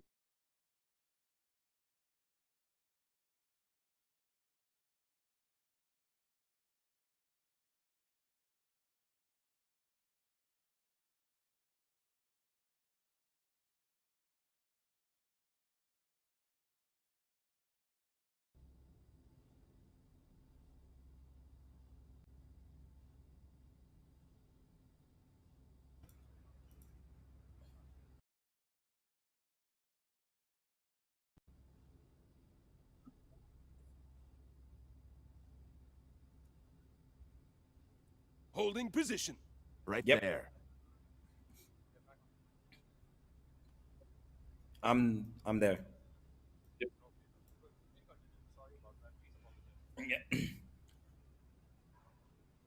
All right. Apologies, guys. A little bit of a moment there of technical issue, but we're back. We should be starting the game right off the bat. And as you can see, GE did win that last round. Flawlessly, we heard. It looked dangerous, but it was a flawless victory. So we'll take it. Apologies from the production behalf, ladies and gentlemen, but we are set. It seems like Emmy has a Fat Fingered remix there, but he's really sorry for it, and he's making sure that it continues on good pace now. As Global Esports 2 want to keep pressing on their pace, take a little bit of a info peek on towards outside garage, give a little bit of util, and that's going to pull off OG to actually come and re-clear that area. They've been doing that really well this game as well. They've been on the re-clear for so long. And look at this, DC and Yudo just standing right next to each other across walls there towards A short, waiting for the first one to make the move. As Global Esports now re-clearing the area that OG first went to, and this flank could be everything. Yeah, there is a trip here. So as long as DC stays alive, this could be a very weird timing where if DC peaks and dies. Oh no, it's gonna be Yudo who peeks and dies. He went to check it out because he thought it's gonna be a B hit, and OG worked that perfectly. Ready for the flank, ready for anything coming their way in this round. That tripwire was everything. DC staying alive, like you mentioned, Elevate, the longer he stayed alive, that tripwire was causing a nuisance to Global Esports. They had to break it, and the minute it was broken, they committed 3 players to go and make sure that the flank just was not going to amount to anything. And that's left Kelly alone now in this 1v4. He's gonna have to save this weapon, but this should give him a little bit of more time to actually discuss what's going on. And I'm actually, curious if at all Juvy's actually gonna call in a timeout anytime here, to maybe give a little bit of insight as to what he's seen that could be different, what they can do separately in the upcoming rounds. Yeah, not sure honestly. I think really you just want to use timeouts if you hear something bad in the comms, or if you don't hear your IGL or team talking about the right things. If he doesn't call a timeout, it must mean that the comms are fine. And yeah, I mean this is gonna be just kind of a grinder of a map. It looks like every round. Careful there. And just and the momentum swings are back and forth. Absolutely. Oh, 9 and 9 so far. A bunch of ultimates available on both sides here. Hunter's Fury for both of them. Revealing area. And it could be pretty much game changer. A once again taken control of by Global Esports here. Denied by just 1 flash and 1 stun. Patrick's gonna keep that in control alongside his teammate. As OG now explore garage, and they've got no tripwire stopping them, but there is a camera spotting their cross. Yudo, he has been really vital for his team so far. Needs 1 more round to maybe just go that way. Kelly, he's expecting to see a hit. He's got his stun open. He's gonna be jumping on the contact. The stun comes in, and there comes the Hunter 3 as well. Crystal connecting the first is not gonna get the connection to kill it off, but Helef will go down to Yudo's Vandal instead. And OG have been stopped in their tracks. They've lost their main control initiator. The Spike's down in a bit of an awkward position as well. So retrieving that's going to be priority. But they do have the Omen ult to secure it. So Techno's going to be able to pick it up. 1-for-1 trade once again outside C. B's been taken control of. And now they're heading actually in towards the A site. Spike's going to be picked up. No problem at that. 30 seconds left. But do they know Poppy's Poppy could have a position? crazy timing, yeah. He could have a crazy timing here. Shadows traveling. They seem to expect that somebody is probably playing long though, so he's going to hold the space. Yeah. They do have Venka's ultimate, and he's on heaven. He could cause a lot of trouble being in this position. It's all about checking it. They are going to check. The first peek comes through. Wenka's gone down to 47. The stun comes through. He's going to hold him out for a second, but he's going to have to just tuck in behind the green boxes. Recon's out. DC's been found. It's going to be a bit of a firefight here. Venka gets the first. He's still ready for it, and he gets Crystal at the right time. Global Esports crumbling to pressure. as they just cannot find a break as to where exactly they need to peak. Again, mistiming here. OG, well in control, and there it is. Juvenile calls a timeout. Yeah, I think deservedly so. I mean, that was around that Global should have won.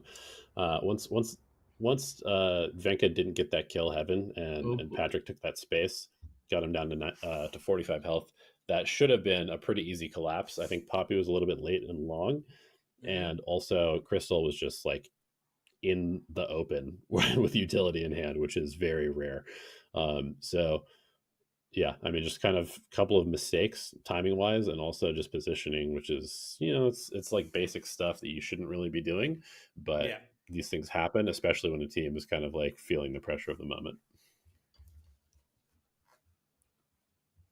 Well, Global Esports, they have now got a lot of thinking to do. What Juvie is actually going to be, giving them instructions is going to be seen in the upcoming rounds. They do have a buy. That's not going to be a problem. They've got the money for it. But if they end up, kind of conceding in this, it's going to be a little bit trouble for the economy. 3 players, yep, they do have money. I think maybe one more round possible, but they shouldn't be looking at losing this round anyway, for that matter. And they've got a good set of ultimates as well to utilize in this round. Yeah, so does orangutan though. So this is one where who comes out of this with the ult advantage is kind of going to dictate the end of this map, I think. It's that first round, the pistol round that they did. They're going to keep control of B, but they're actually going to walk out this time because no contact. DC holding a pretty passive position, just going to make sure that Garage isn't being pushed upon. And they've set up Patrick in a pretty deep position. They're going to let him stay there as he's going to have his Omen just kind of, bait out for him as much as possible. And OG, will they clear this angle is the question, as Hoax is actually trying to fake out towards C, and that's actually pulled off Kelly is towards there. Yeah, pretty much no information for either team right now. Patrick's actually gone away from there. He wasn't spotted, but he heard some sounds, and he's going to get away. And now they know, that there's only one player that's been spotted. Yeah, this pushes everything.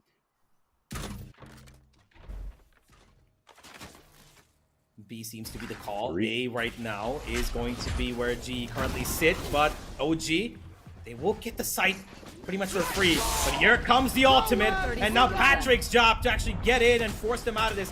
The Floods come in, but the flash is amazing from Techno. Yudo caught out of the open. DC's gonna find him from outside. Garage, 1-for-1. The trades are going in, but GE ready for everything as they flood into the side, force the spike to be dropped, and time is against OG here. They cannot do anything. A really chaotic run. I couldn't even really see what clearly was happening on that B site, but yeah. The crucial thing was that the spike was stopped from being planted, because after the breach ult, Omen still got in there and looked like Techno was trying to plant, or not Techno, sorry, somebody else was trying to plant. But I think it was stopped like just before the spike went down, and at that point the round kind of became irrecoverable. But it's a massive round for GE. Obviously, investing the breach ult there, but getting the Hunter's Fury in response is a pretty good trade. Yeah, absolutely. They've taken out a little bit more cash as well, but OG is still going to be, I'm pretty sure, easy to buy up in this round. And while Yudo's push, of course, did give them quite a bit of information, I think that was actually what won them the round, eventually.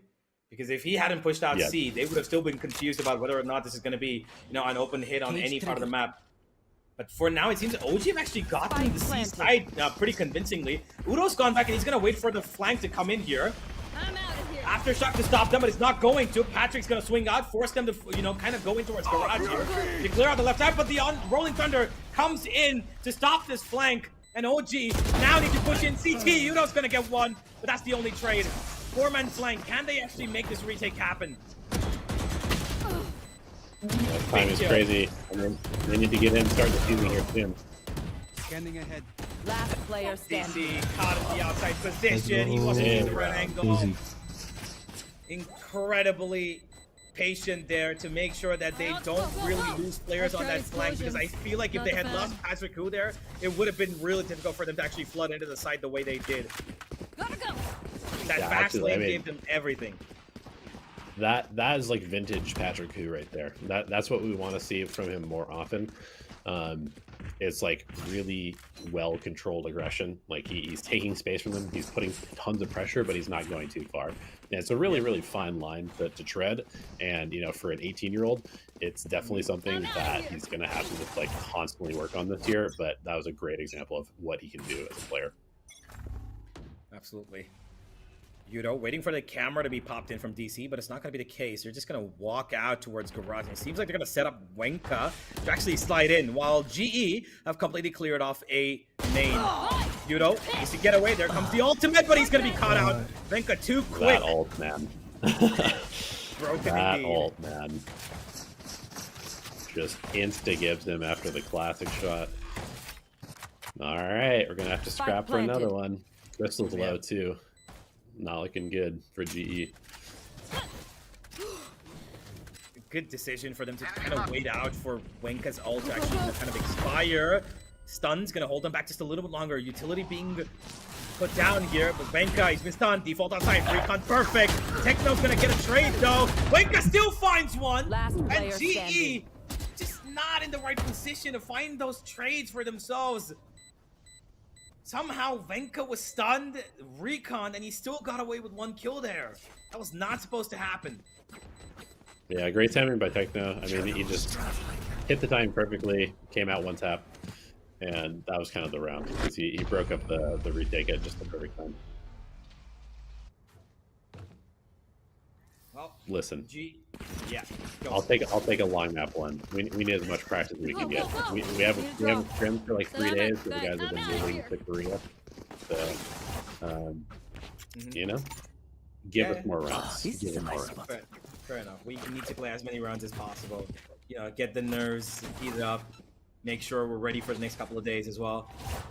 But hey, of course this is not the end of it, right? We've got one more map, maybe two, if at all. It comes in, so we've got a pretty great day ahead of us still.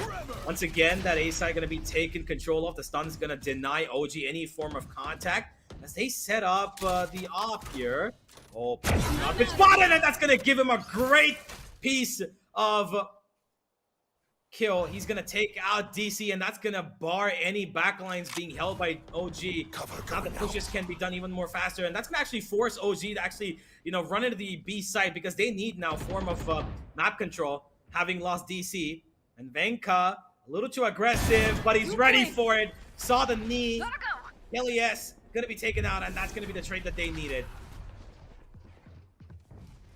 Yeah, another scrappy round here. Good playmaking by Wenka to capitalize on the gap there. I mean, it looked like Kelly had it, but Wenka was too fast. And he's going for more. he's looking for another opportunity. Oh, here we go. We've got Patrick with his own ultimate here. Yugo's taking out Hellaf, and it's going to be Tenkano. He takes him out. The flash is amazing, but he's going to get traded off. Yudo wants to secure this round no matter what. He's got Crystal to support him. Close recon clears it out, but Hoax is in the lower end of the map here. Stun's going to prevent them. They're going out for the fight here. Wenka gets traded out. Crystal with the clutch once again. Oh my god, GE. Man, these rounds are... Hey, I'm just gonna this is the first game, first map of the first, first time this team's playing, and I'm already stressed out. I mean, strap in. Strap in. This is gonna be a long season. Well, I hope it is, man. I hope we play more than just, the regular season games. I want to be more stressed, if we're going to Masters. I would love to be stressed at Masters or at Champions. That's where we want to be stressed. But yeah, timeout here from OG. Great. Honestly, they did a good job of getting the trades that they did. But that final clutch from Crystal was everything. Hoax maybe should have stood and fought there. I'm not sure why he decided to just kind of walk away into the cubby corner.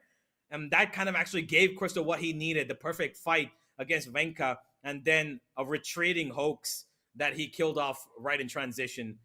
And now match point for GE. I would run away from Crystal too. Apparently this guy was like #2 ranked Muay Thai fighter of his age group in like all of Russia or something like that. Apparently. Wow. Yeah, he's supposed to be a beast. at throwing fists. So I can't fault, you know, Orangutan for trying to duck and hide there at the end. I'm out of here. Well, fair enough. I'm gonna make sure I avoid any, words around Crystal. He's the GOAT. Simple as that, Crystal. If you're gonna be watching this after the game, you are the GOAT. I would love an autograph. Please don't punch me if I say something about your place.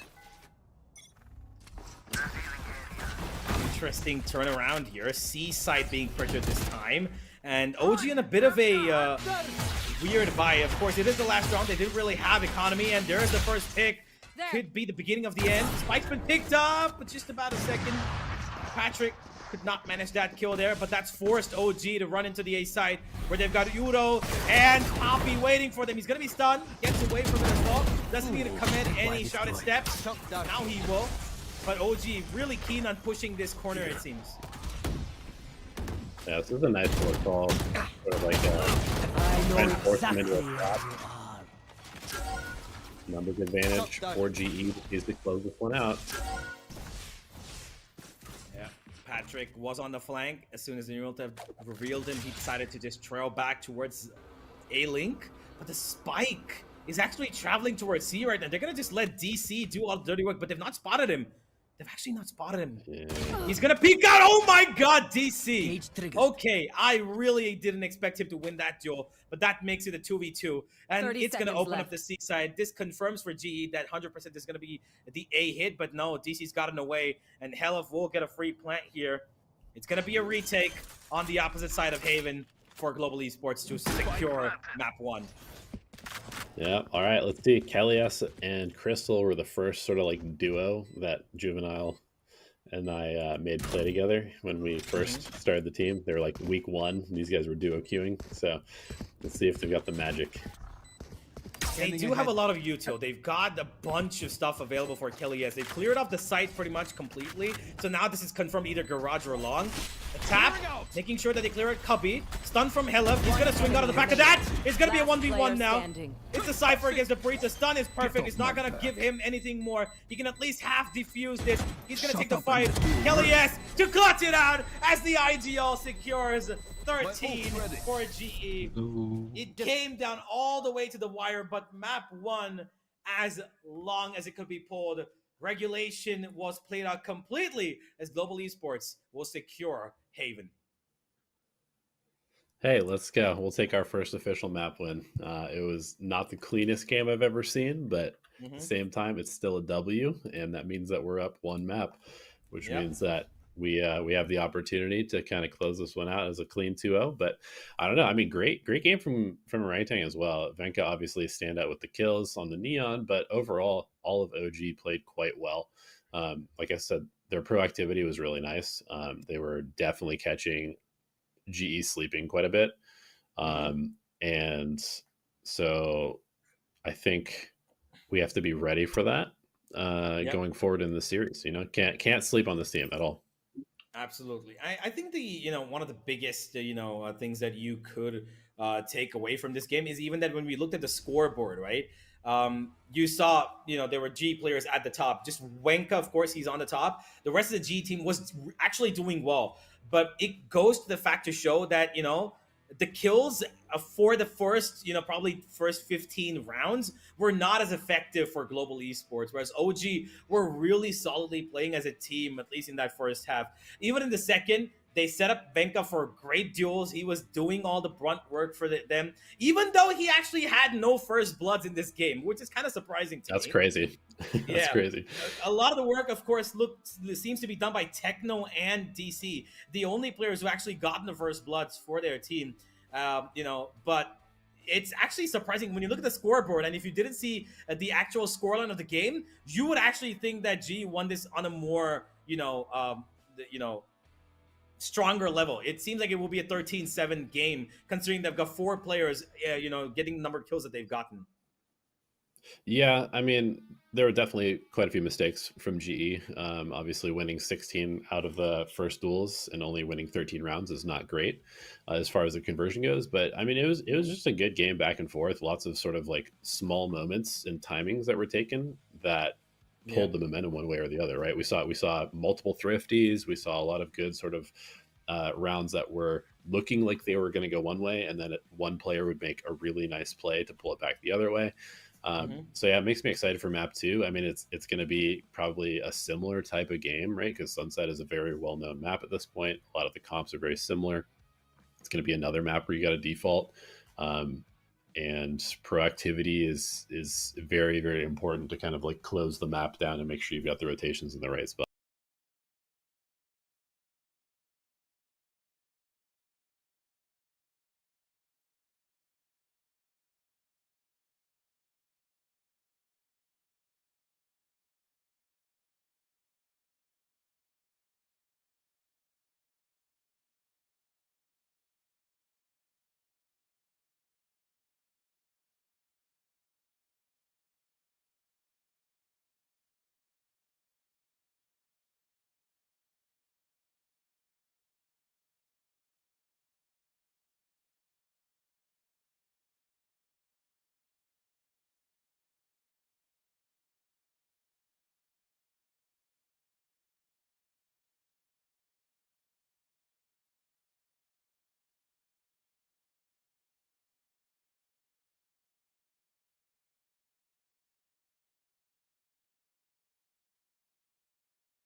I mean, I'm just going to be straight up. We don't want to be the team that came out and picked no Indian players and then lose to an Indian team. That's not a good look for us, right? I can be very honest with you guys.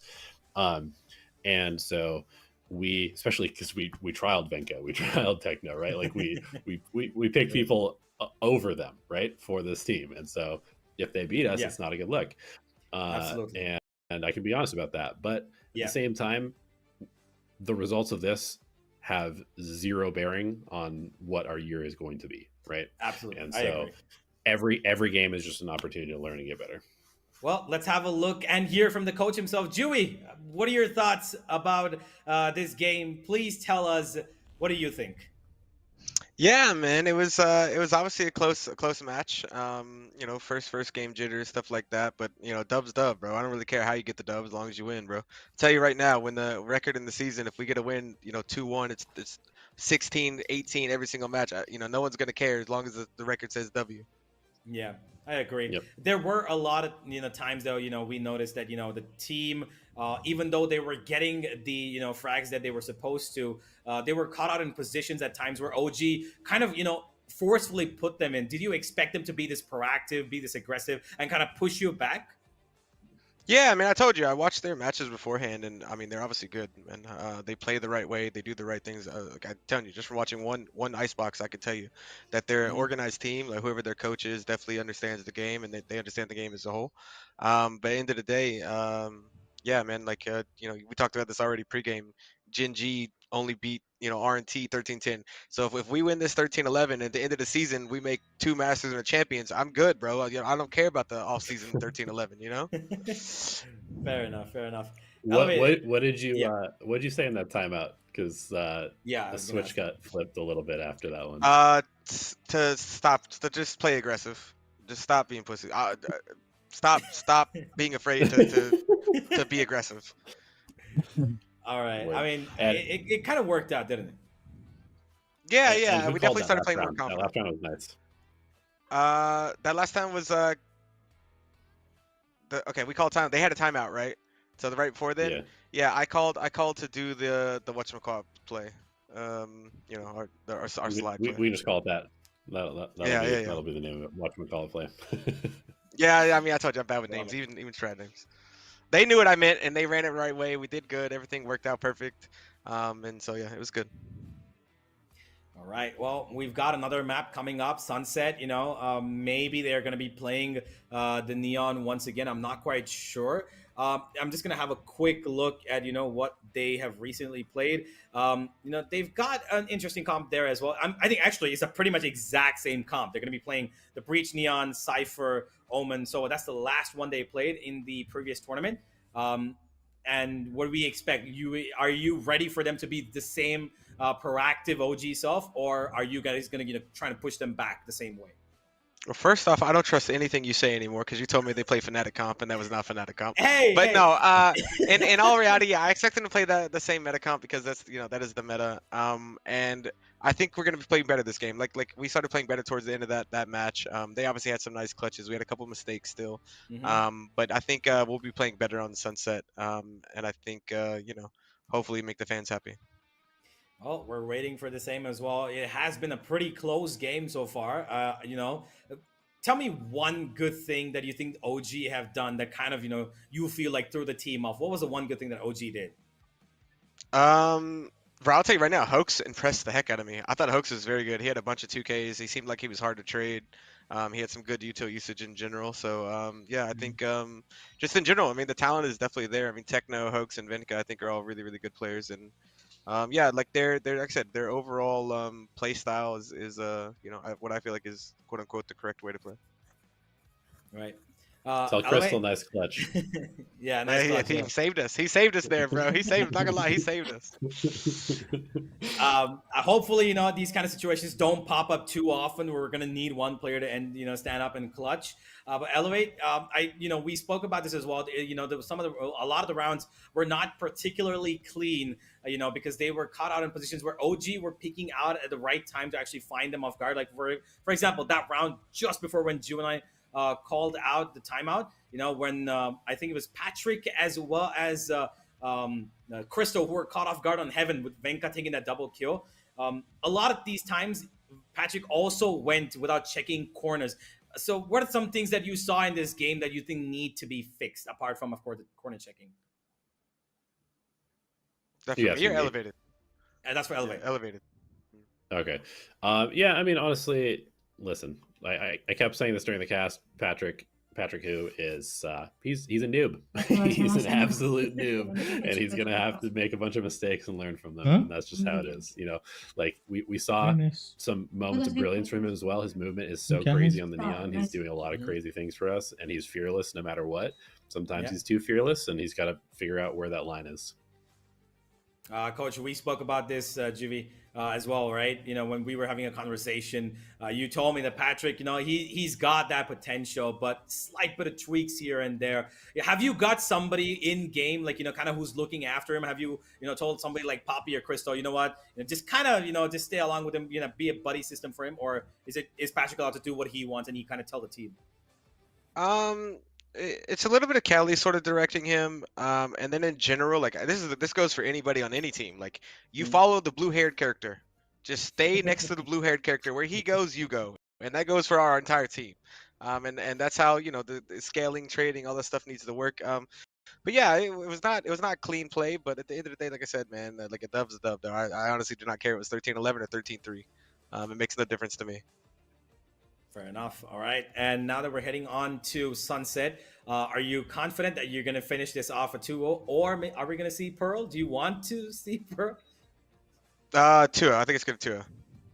All right. And as I said, I think you'll see a better GE on this map. First map, too. This is the first time we've played together in any kind of official, and even though it's not super duper official, this is the first time any kind of official we've been inside of, and first game jitters is always a normal thing. Agreed. Absolutely. Thank you, Juvie, so much for joining us. We're going to let you get back to the team. All the best for Sunset. Bye, guys.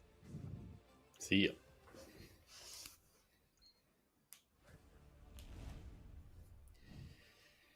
Well, Elevated, that was, I would say it was, a difficult game to watch, especially if you were hoping for G to kind of, do wonders here. But hey, like he said, 13-11, 13-1 doesn't matter. It is the first game as well. Literally the first ever time somebody's seeing these 5 players play together, on the big screen, especially, of course, with all the stuff that's happening around them. Sunset, what are your thoughts? Do you expect GE to close it out here? Yeah, I think we will. We've played a lot of Sunset. It's a map again that I think everybody understands how to play at this point. And I think it's a map that again kind of comes down to like very similar play patterns to what we just saw in Haven, right? Like it's the A shutdown, and then you've got the anchor on B a lot of the time. The B post plant stuff is definitely worse than it used to be, which is a good thing, but it still kind of exists. And yeah, I mean, it's a map that I've seen a huge amount of impact from Crystal on. I think that Crystal and Patrick Hu are going to be my impact players in this map.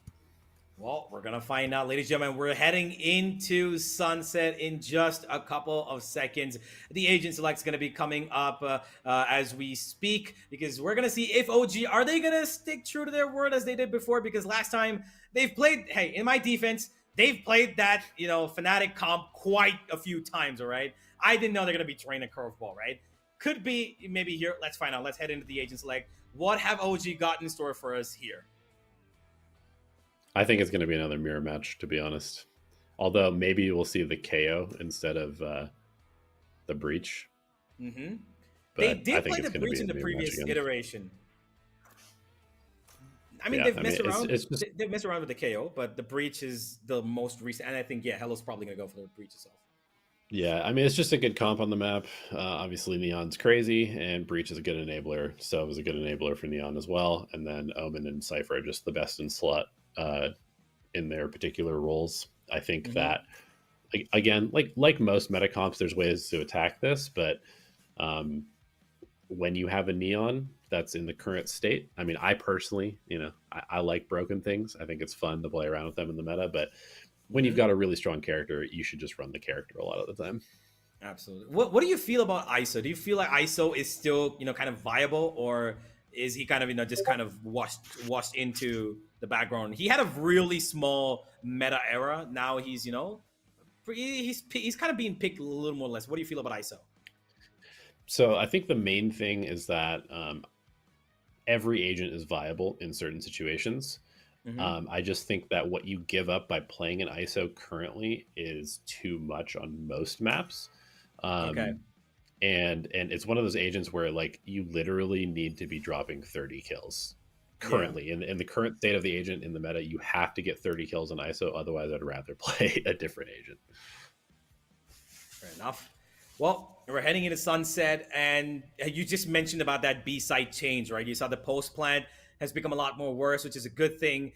Tell me about what you feel about that entire change. You've got those boxes now set up, which creates a lot more angles to check when you're coming on the retake.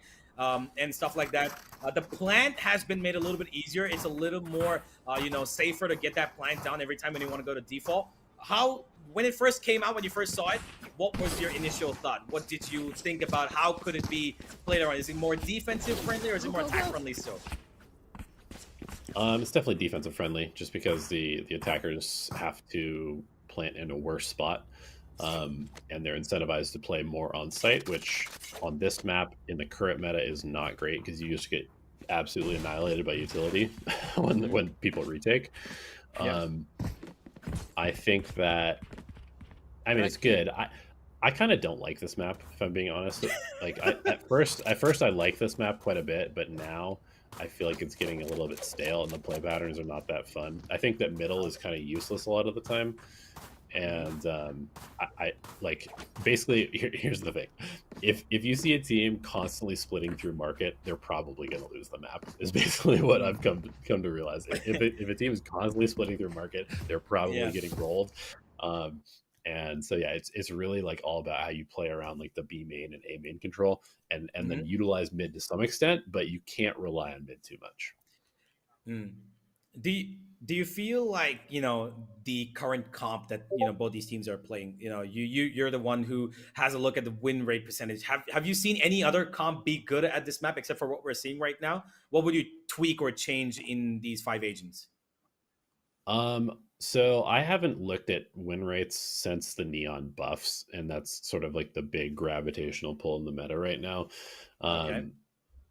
So, I know there's other good comps. Like you can play Viper on this map, you can play Harbor on this map, you can play Astra, you can play Sage. Like we saw Paper X do some cool stuff on this map. They were the best Sunset team all of last year, and they were playing KO and Sage and some weird stuff. And so I assume that can probably still work also.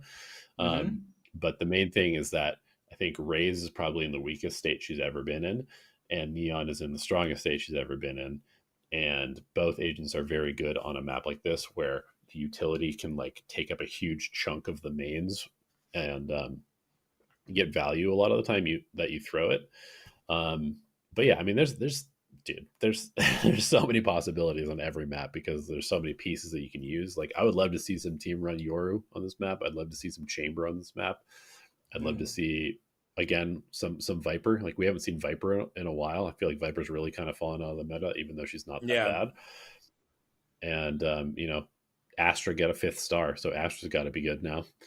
Yep, absolutely. I on me personally, I love Astra. I think, you know, it's a really unique agent. It's a really great skill set, you know, that you need to hone yourself around. You need to find so much. You can do so much with Astra. It's almost, you know, like you've got a third initiator to play in. But hey, all of that talk can be saved for later, because right now we've got mirror comps as the game's begun, ladies and gentlemen. It's going to be Global Esports in attack once again, as they will be fighting for a 2-0. At the moment, seems like a bit of a default. They're kind of spread out towards both A and B. Mid-tile seemingly to be the point where they want to first give up a bit of contact.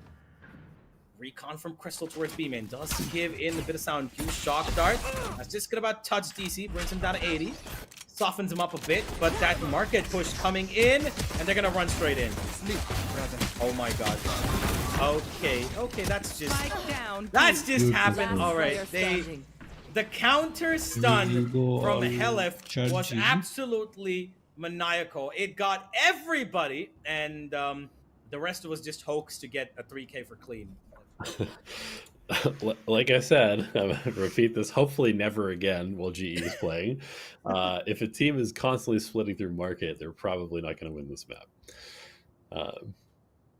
It is what it is. It's a tough. It's like the tiniest choke point on the entire map, and the other team has 2 stuns. Yeah, Crystal's the only one left. He's going to be stunned as well. There comes the flank. He's going to get at least 1. That's all they find this round, Global Esports, apart from damage being dealt. But that round was really well read from OG. They were almost ready for it. They knew exactly what was going to happen the minute they saw GE going to be entering in market. It was that stun was ready from Helef to just support his team. He got 5 assists in the first round itself. Man, it's a good thing that assists don't count towards orbs. That would be a nightmare for GE if Helef had gotten as much impact as he actually had in that round. True. Well, Venka keen on deleting any sort of A control from Global Esports, but this one-way smoke's going to hold him off as Global Esports keen to actually regain that. The stun goes through, and that's going to allow Patrick to kind of get in towards elbow. He does have only a frenzy, no Bucky to this time kind of slide into their faces and one-tap them, as Venka's going to hold on to this elbow angle, and he's ready for the fight. Pre-round he had the Bucky. Pre-round he had the Bucky, but he was not going to have enough to buy in the next one, so good discipline actually from Patrick Hu there. Patrick IQ in the server. Yep. Still jiggling, still fighting. He's not been touched just yet. He's still on 100 HP. Not sure what exactly they're waiting for. Maybe the recon to come in. Yep, Crystal's probably got it ready. There it goes. That's going to send him in, but Venka stops him right at the track. The stun is perfect as well. Global Esports in a bit of a tight spot here. The shock dart's doing so much damage. And this triple stack from OG, really good stuff. G not able to break that. Oh, 1 for 1, but Kelly, he finds 3 with the classic.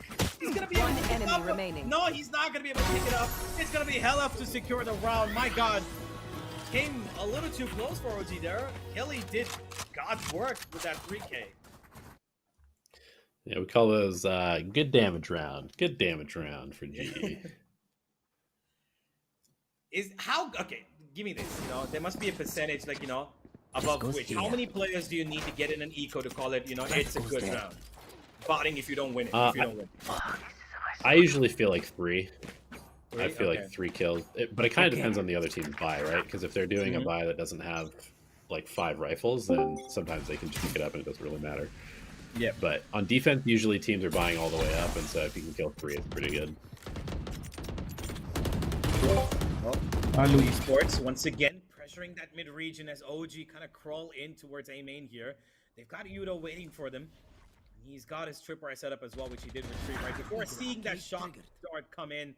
He takes out Helef. A bit of necessary push here from the initiator. One more spot. Penka's been given a taste of his own medicine, although he does get one kill in that altercation. 4 versus 2. They've got one player to fight off on this B side, who is currently sitting in their spawn region. That's going to be Hoax. Only got the Sheriff to play with. He's going to be stunned. And that's the B side taken on by Global Esports. Yeah, so far a pretty nice clean round. Don't give up any guns here, and I will be very happy as a coach. Techno does have a Phantom, and he's known to be a pretty great player in these kind of situations. Could call him when needed in these dire situations. He could get one. Nope, not going to happen. Kelly is going to deny him any sort of frags. That's going to be the first round for Global Esports. Pretty solid round. Just a one death on their part from the B main due to Benka. That's going to be it. As OG now have their full buy coming in. Hello. Yep, Kelly 2 off ult. Bristol 1 off ult. Pretty big time coming up. Nice, Benko 1 off of his okay. ult here. Could be a difference maker as well. शरामती 4 बजे को सुबह good बोलते हो morning. हाँ मैं वही time देखने चला गया अभी कितना बजा।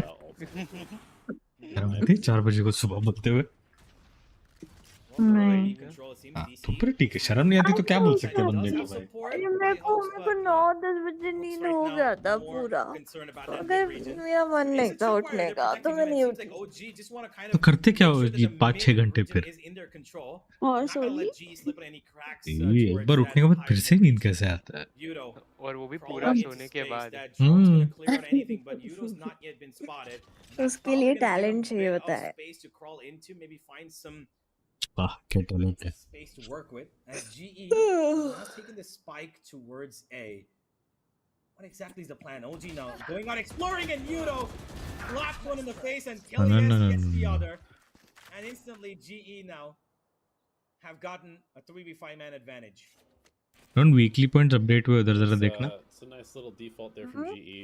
वीकली पॉइंट्स अपडेट हुए उधर कल देखो हुए हैं मैं बोल रहा हूँ मैं देखा मैंने इसलिए बोल रहा हूँ Nice shooting. आज वो कह रहे हैं आज लास्ट डे है आज कर लो जो भी ये रह गया ऐसा ऐसा क्या चीज का लास्ट है वीकली वो जो भी चैलेंज है करने का अपने को ट्रेनर का 1000 पॉइंट मिला है just saying He's on 30 HP. Lucky to be alive. That shock dart could have taken him out. OG just have a recon to work weekly में वो अब तक वही काउंट हुआ है क्या बोलते हैं अपना डेली का और ट्रेनर मैच का काउंट है सो दैट 7500 और वो 1000 दो ही ऐड हुआ है goes for the smoke deployment at that second. Maybe he misfired it at that. वो बाकी सबका वो आई थिंक काउंटिंग में हुई है It's a solid one at that too. The 2 good rounds from GE back to back. Gonna give them the confidence they need to just keep on pushing this momentum. आज फिर से वो daily task करना है आज से I mean, right now, सुस्ती आ रही है मेरे को they're controlling the tempo around. The discipline that Orangutan had on Haven isn't quite there right now. 2 rounds in a row where like ये क्रेनियम का बच्चा ना कभी रिप्लाई करता है क्रेनियम बच्चा हो गया तुमको मुबारक हो यार बताया है नहीं कैसे अभी भी देख लो आया है म्यूट करके कहीं बैठ गया छोड़ के चला गया अभी इसको कोई मतलब नहीं है बस फॉर्मेलिटी के लिए आता है ये Split up right now. 2 on B, 3 on A. Only one hero van available on Hoax as he. इसके चक्कर में मैंने 19 अपलोड करे थे इसके चक्कर में ये रिप्लाई नहीं करता है और एकदम से इसने 10 कर दिए फिर come in from the B side, but one thing that I have noticed, Hoax, he's putting that shock dart towards that A main side to break the tripwire. He's actually missed it twice in a row.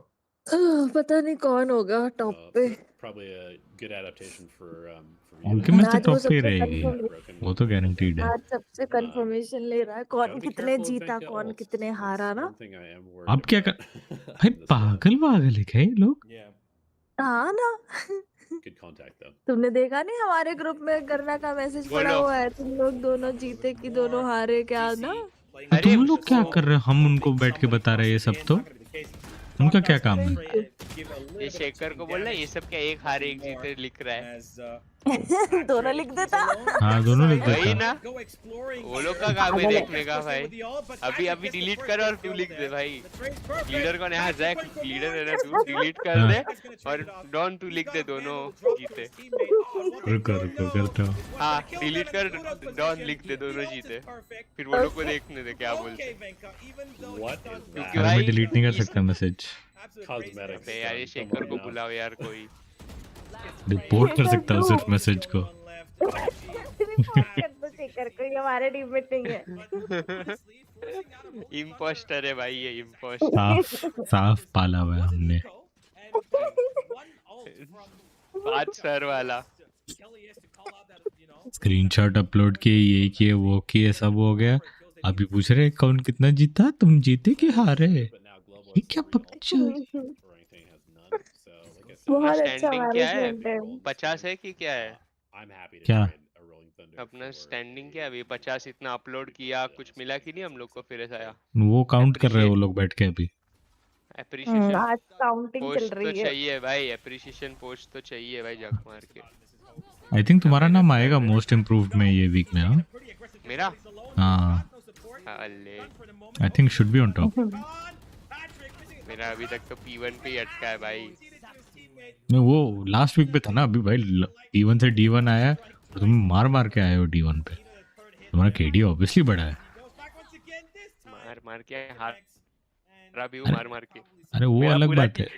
मेरा पूरा team है ना, वो वाला week जो खेला था ना रैंडम। KD अभी डजंट MVP गेट लिया अफेक्टेड वैसे ना। अभी। तुमने मारा है कुछ तो तो मेरे 25 किल है, हारा 7-13 से। हाँ मेरे चारों प्लेयर नीचे है और जो जीतने वाले चारों पांचों प्लेयर मेरे नीचे, मैं अकेला ऊपर हूँ।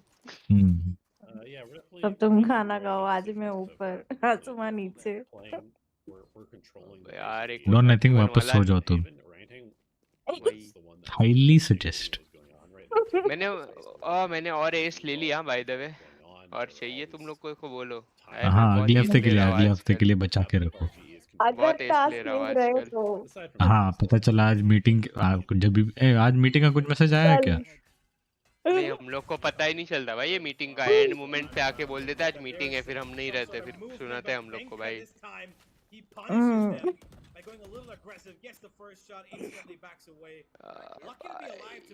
साहब मेक माय ट्रिप। ने कुछ मैसेज किया वो लोग ने कि आज कल कब होगा? क्या नहीं लिखो। एकदम से उठ के बोलेंगे कि भाई अभी मीटिंग कर रहे ले। आ जाने का, हम भी ऐसे मुंह मुंह हिला के बोलेंगे हाँ आ जाएंगे।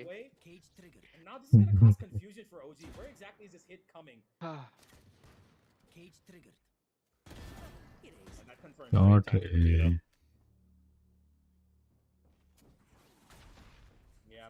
I want, I want everybody to remember that Yudo has been playing Sentinel for like a month and a half.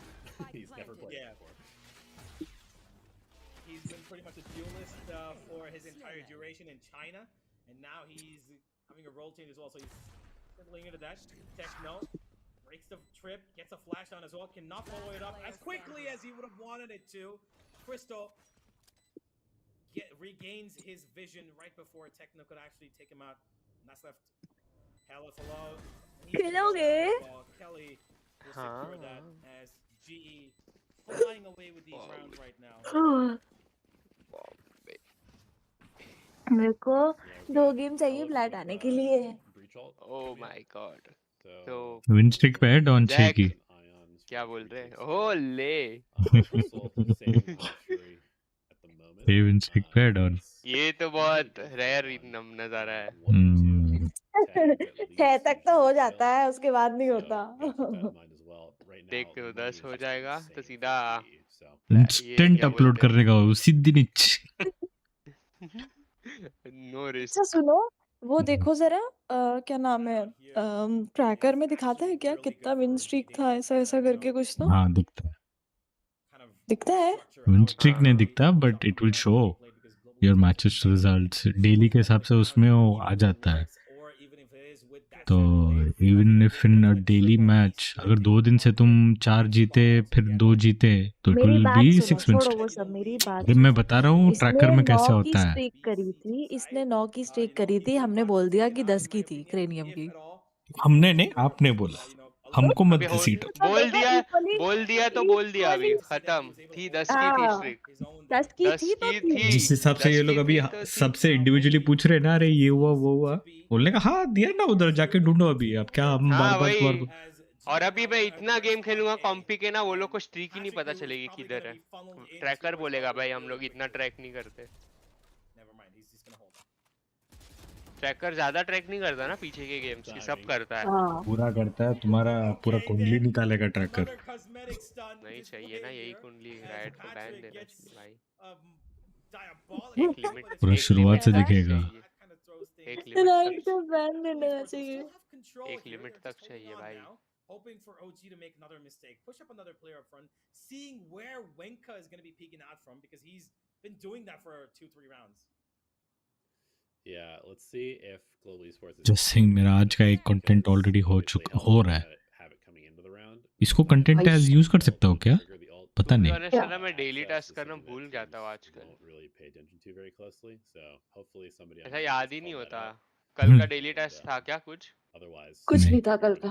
Saturday Sunday नहीं होता। कल किया ही नहीं मैं कुछ सैटरडे का सैटरडे मैं संडे छुट्टी। सैटरडे संडे छुट्टी। LF, he's going to have that stun to hold him off for a little longer. 30 seconds, we're approaching the clock here. He's in the open to take a fight, will not win that one. Kelly's is going to take it off. Benka's been spotted, now they need to fight him here. Slides across, he's not ready for it. They double swing him, and Yudo, he's too careful. He's going out too wide in the open, loses his life. Crystal will trade it back though. Hoax had to wait for DC there for the fight, but not going to be happening.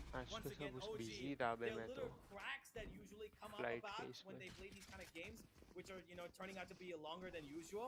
It's opening up their little weaknesses. Their 2v2s when they, end up giving fights. Just saying, most cases next Saturday I'll not be there, huh?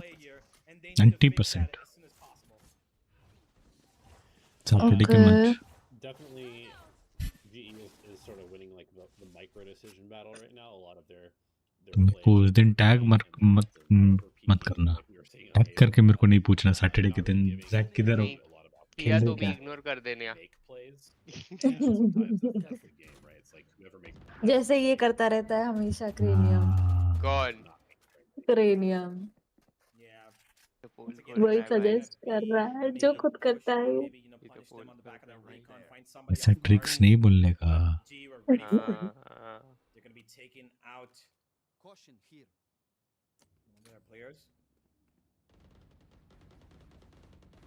Lot of bullets being spammed here, making sure they check every corner. Benka is crawling in close. He's confident with that sheriff. Maybe he can get one. But GE don't want nothing to do with the B side. They're gonna run away. यार मेरे को काम भी करना है, बहुत सारा pending हो गया है, मेरा दिमाग खराब हो रहा है। क्या काम है तुमको? बहुत सारा काम है मेरे को कंटेंट शूट का। इसका मेरा खुद का कंटेंट शूट। अच्छा, इसका क्या होता है? पीसी सेटअप का कब आ रहा है? उसका थंबनेल ही नहीं बन पा रहा, जो बन के आया है वो बेकार है। उसको बोला चेंज करने, उसका मुंह बन गया। अब वो कौन कह रहा है मैं अशफाक दूसरी वीडियो पे भी काम नहीं करूंगा, मैं दूसरा एडिटर ढूंढ लो। अब मैं दूसरा अरे एडिटर बाप ढूंढ रही हूँ।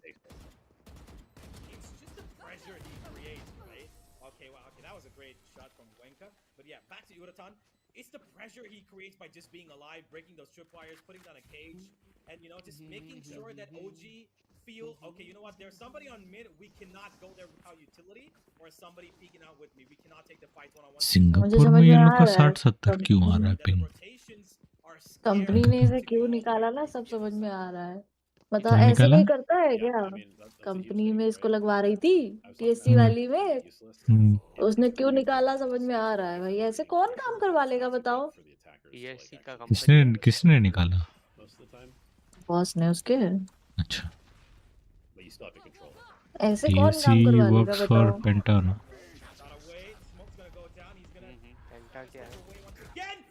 एक अरे कंपनी जैसे है esports की। नॉट विन हो गया, प्रोडक्शन हाउसेस है basically.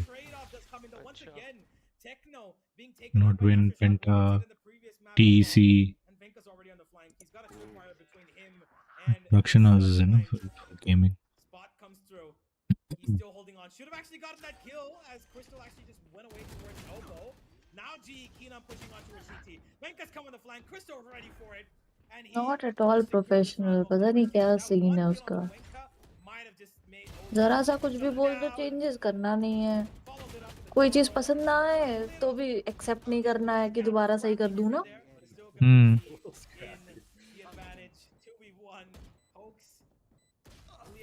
No, he will not. Just checks it for the namesake and will not commit to that check. It's gonna be Patrick to finish it off. 8-2. I hate making new friends. I mean, Poppy did a wee bit of trolling there, but good recovery. Obviously, the timing from Benka not quite there because the trip. Crystal did a nice job coming back and checking on it. Looks like we've got a little bit of a disconnect here. But yeah, I mean, जी मार रही है। it's not like OG Nice. is like playing poorly. अभी कुछ चल रहा है क्या tournament? उनका They're वेरिएंट है ना, these they're doing their own off season. like the gaps are so small. Like the gaps on Haven were there for them to exploit. Playing against OG Pushing today. down, finding space, finding these timings, but it seems like the game plan. से मैं आके PC को लात मारा गया, PC बंद हो गया उसका। They're not getting caught in the open with utility in hand. Yes, और किसका स्लीगी का? नहीं नहीं, जी के एक प्लेयर का। Looks like a PC might have crashed. Actually, नहीं, स्लीगी के लाइव स्ट्रीम में भी एक है वैसा ही चल रहा। वही है, वही वही ना, वो नीचे हाँ, है ना, वो कर रहा है वो। I mean, it's those moist. सिर्फ लात मारने से पीसी कैसे बंद हो गया भाई? अरे केबल वेबल हिल जाता है, ऐसा कुछ तो। ना लूज केबल built भाई। into them, right? जी ये हो जी तो सकता इंडिया है। का टीम था भी नहीं ना कभी, सिंगापुर का ही था। नहीं, बेस्ड आउट ऑफ इंडिया। वो सिंगापुर में ना अभी चेंज कर दिया शायद, अभी सिंगापुर इंडियन प्लेयर में है ही नहीं उसमें। Yeah, but the org is Indian, no? It's based out of India. Switch कर दिया है क्या सिंगापुर पे वो लोग ने? सिंगापुर नहीं, हेडक्वार्टर ही कोरिया। सिंगापुर लेके गए। कोरिया। जी का ना? So yeah, हाँ। I think that'll be something for the Korea. vlogs. If you Last haven't time already, तो make sure you सिंगापुर में ही subscribe to the था। channel because there will be vlogs where you'll तुम get क्या to है जी का? figure out global who the elite players ना are. क्या था? Global Guys that esports are representing the elite, global elite। तुम क्या सीएस खेलने आए हो? You get a lot of अरे competitive सिंगापुर push. में You ही get है to know भाई। your players better, hopefully across the season. Singapore में कुछ For ऑपरेशन now, ही नहीं है वो लोग का, क्या है वो they Singapore? in complete control क्या and पता, they know headquarter exactly what Singapore में ही है OG वो are लोग up का। to. 3 You know, stadium drive. one by one, the small little online mistakes आओ। that, you know, OG are making or even the मेरा को proactiveness stream that चल they're रहा है, showing. ये मैच खत्म होने तो उसके बाद have कहते हैं। almost corrected it कितनी instantly देर in में the खत्म next होगा? round, right?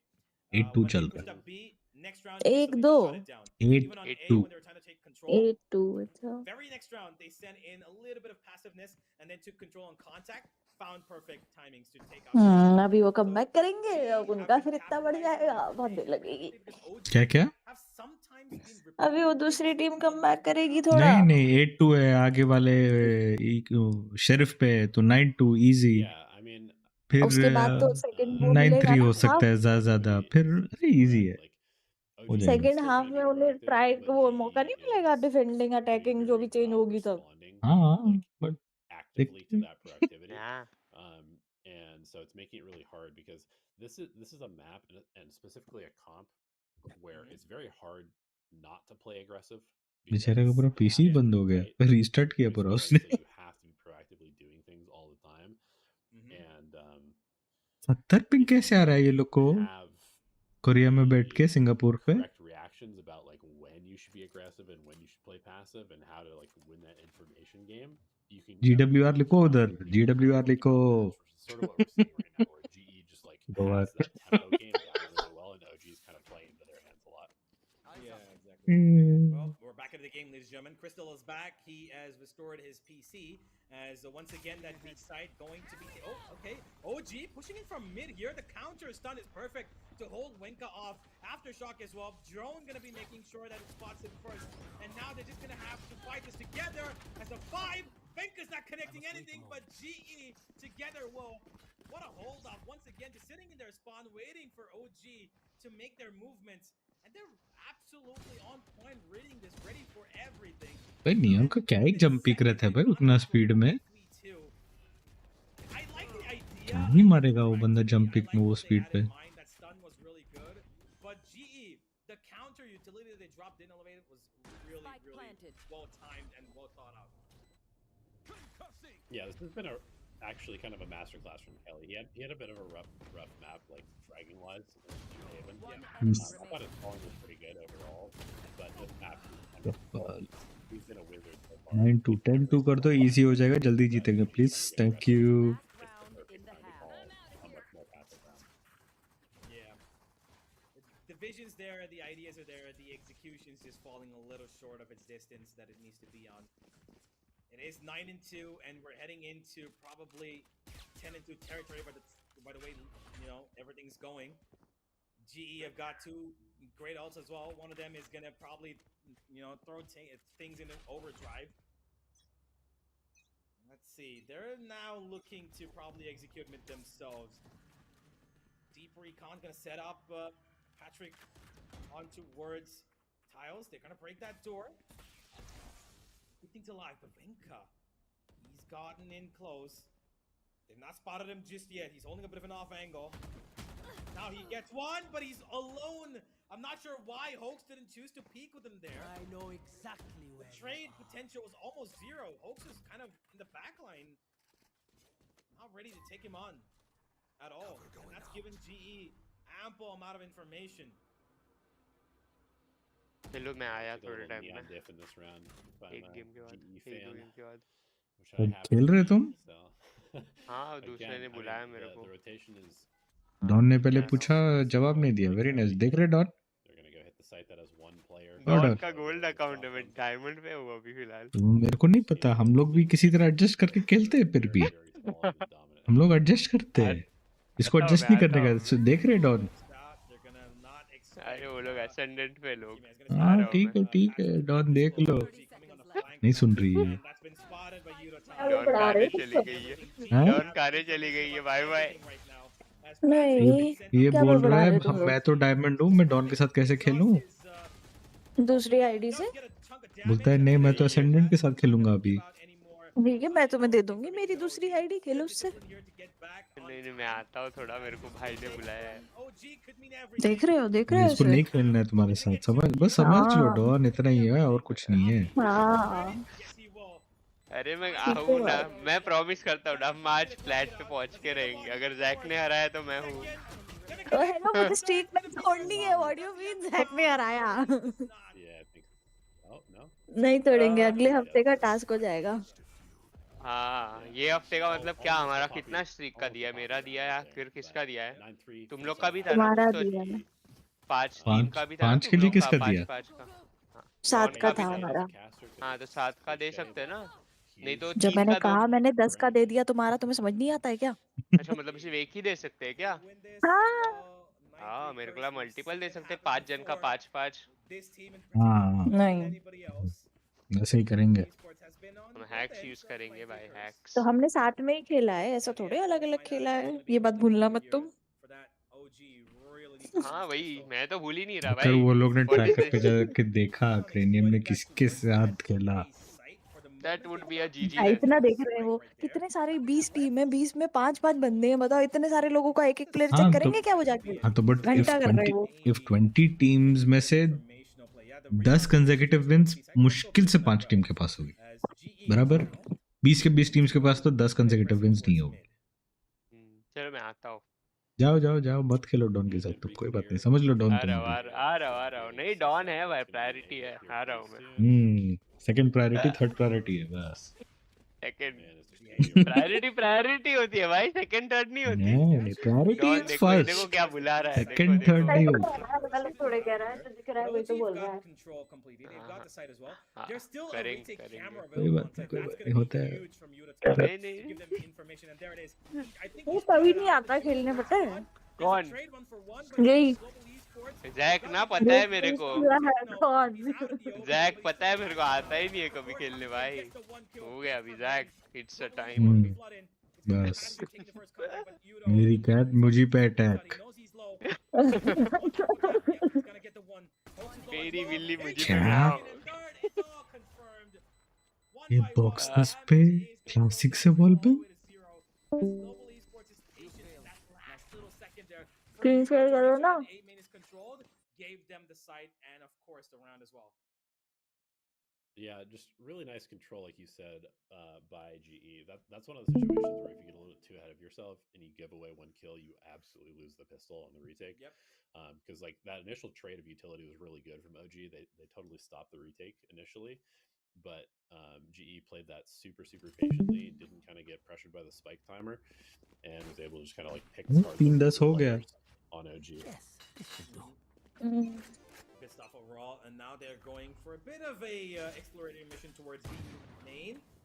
Recon's been broken. I thought Yudo's actually going to peek on the back of that, even if it was broken. Now they're playing an up and down system. Gonna take the first. Oh, Menka, he spotted one, he spotted two. The stun's there. He's stuck by the trip, and that's gonna be Crystal securing that kill. Little too ambitious there. Venka gets punished for it, and now the backstab is open. Start moving in. Doesn't seem like it's necessary. Crystal's gonna find multiple people there. Elif might have crawled to the site, but he's not gonna be ready for any fights. Pokes, only one left. He's gonna go down as well. And the two players who started to hold off on B will finish off this round at the end as well. 11-3, and it seems like we might be heading into the end of this game here, Elevated. Yeah, I mean, it's been a good map from Crystal. It's been a good map from pretty much everybody on GE. Pretty big kill spread across the entire board. Definitely doing a much better job of shutting down Venka this map than they did on Haven, where he kind of ran wild. This goes here. OG in a dire need for a round here, and this is their first buy, and they need to win this if they want to establish anything. Aggressive and quick motions from GE towards A main and mid as well. They set up their players, but Techno is going to make sure that his team stays on top in terms of numbers. Takes two for the one that GE found, and not backing out just yet. Crystal picks up the Vandal, gonna spam through that smoke, making sure nobody's close in, gets a free kill, not gonna be happening. But OG re-clear this angle. They're gonna go in as a 4, and they're gonna find another. Crystal got a little वो लोग अब भाई 4 लोग हैं उधर, क्या है ये? timing from OG very nice, refilling that space right as GE was leaving it. We'll see if we can hit the 3 or 4 gun taken away. Last player standing. Probably not. वो उस पे लग गया recon. Well, OG do secure their buy round at the bare minimum, and it was a really required one as well. If they hadn't gotten that, it would have been GG's game over. I thought, G had a good idea there. The flash was great, setting up Patrick on tiles as well. But once again, it's again Helef with that stun, right? He stops off the most important incision point, that's Patrick, and he's the first one they find as to make sure no matter who we find as a trade, it's gonna be the Neon who we have to kill first, because if he's taken out, the rest of the team kind of slows down. Yeah, absolutely. I mean, Breach is good on this map for a reason, because the lanes are perfect for the stun. Oh, look at that setup. That's perfect.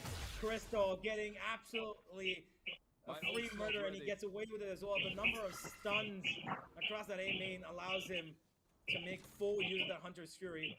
And Yudo knows that there's one towards mid as well. I'm pretty sure as soon as the strip's gonna be broken. Yep, there it is. Enka's gonna flash out, slide out. And they're heading in towards A. No, they're just kind of holding on for the moment. Kelly calls out for his team. He's saying that they could be anywhere in spawn. You guys need to check your extremities, but the motion that's actually called off from OG is the fact that G pushed up A main, and Yudo's holding the most amazing position. Yudo holding on, waiting for the trigger discipline, but it doesn't seem like he's gonna need it for any longer. Great stuff there. Venka, the only one who finds a kill from OG this round, is gonna have to get away as well.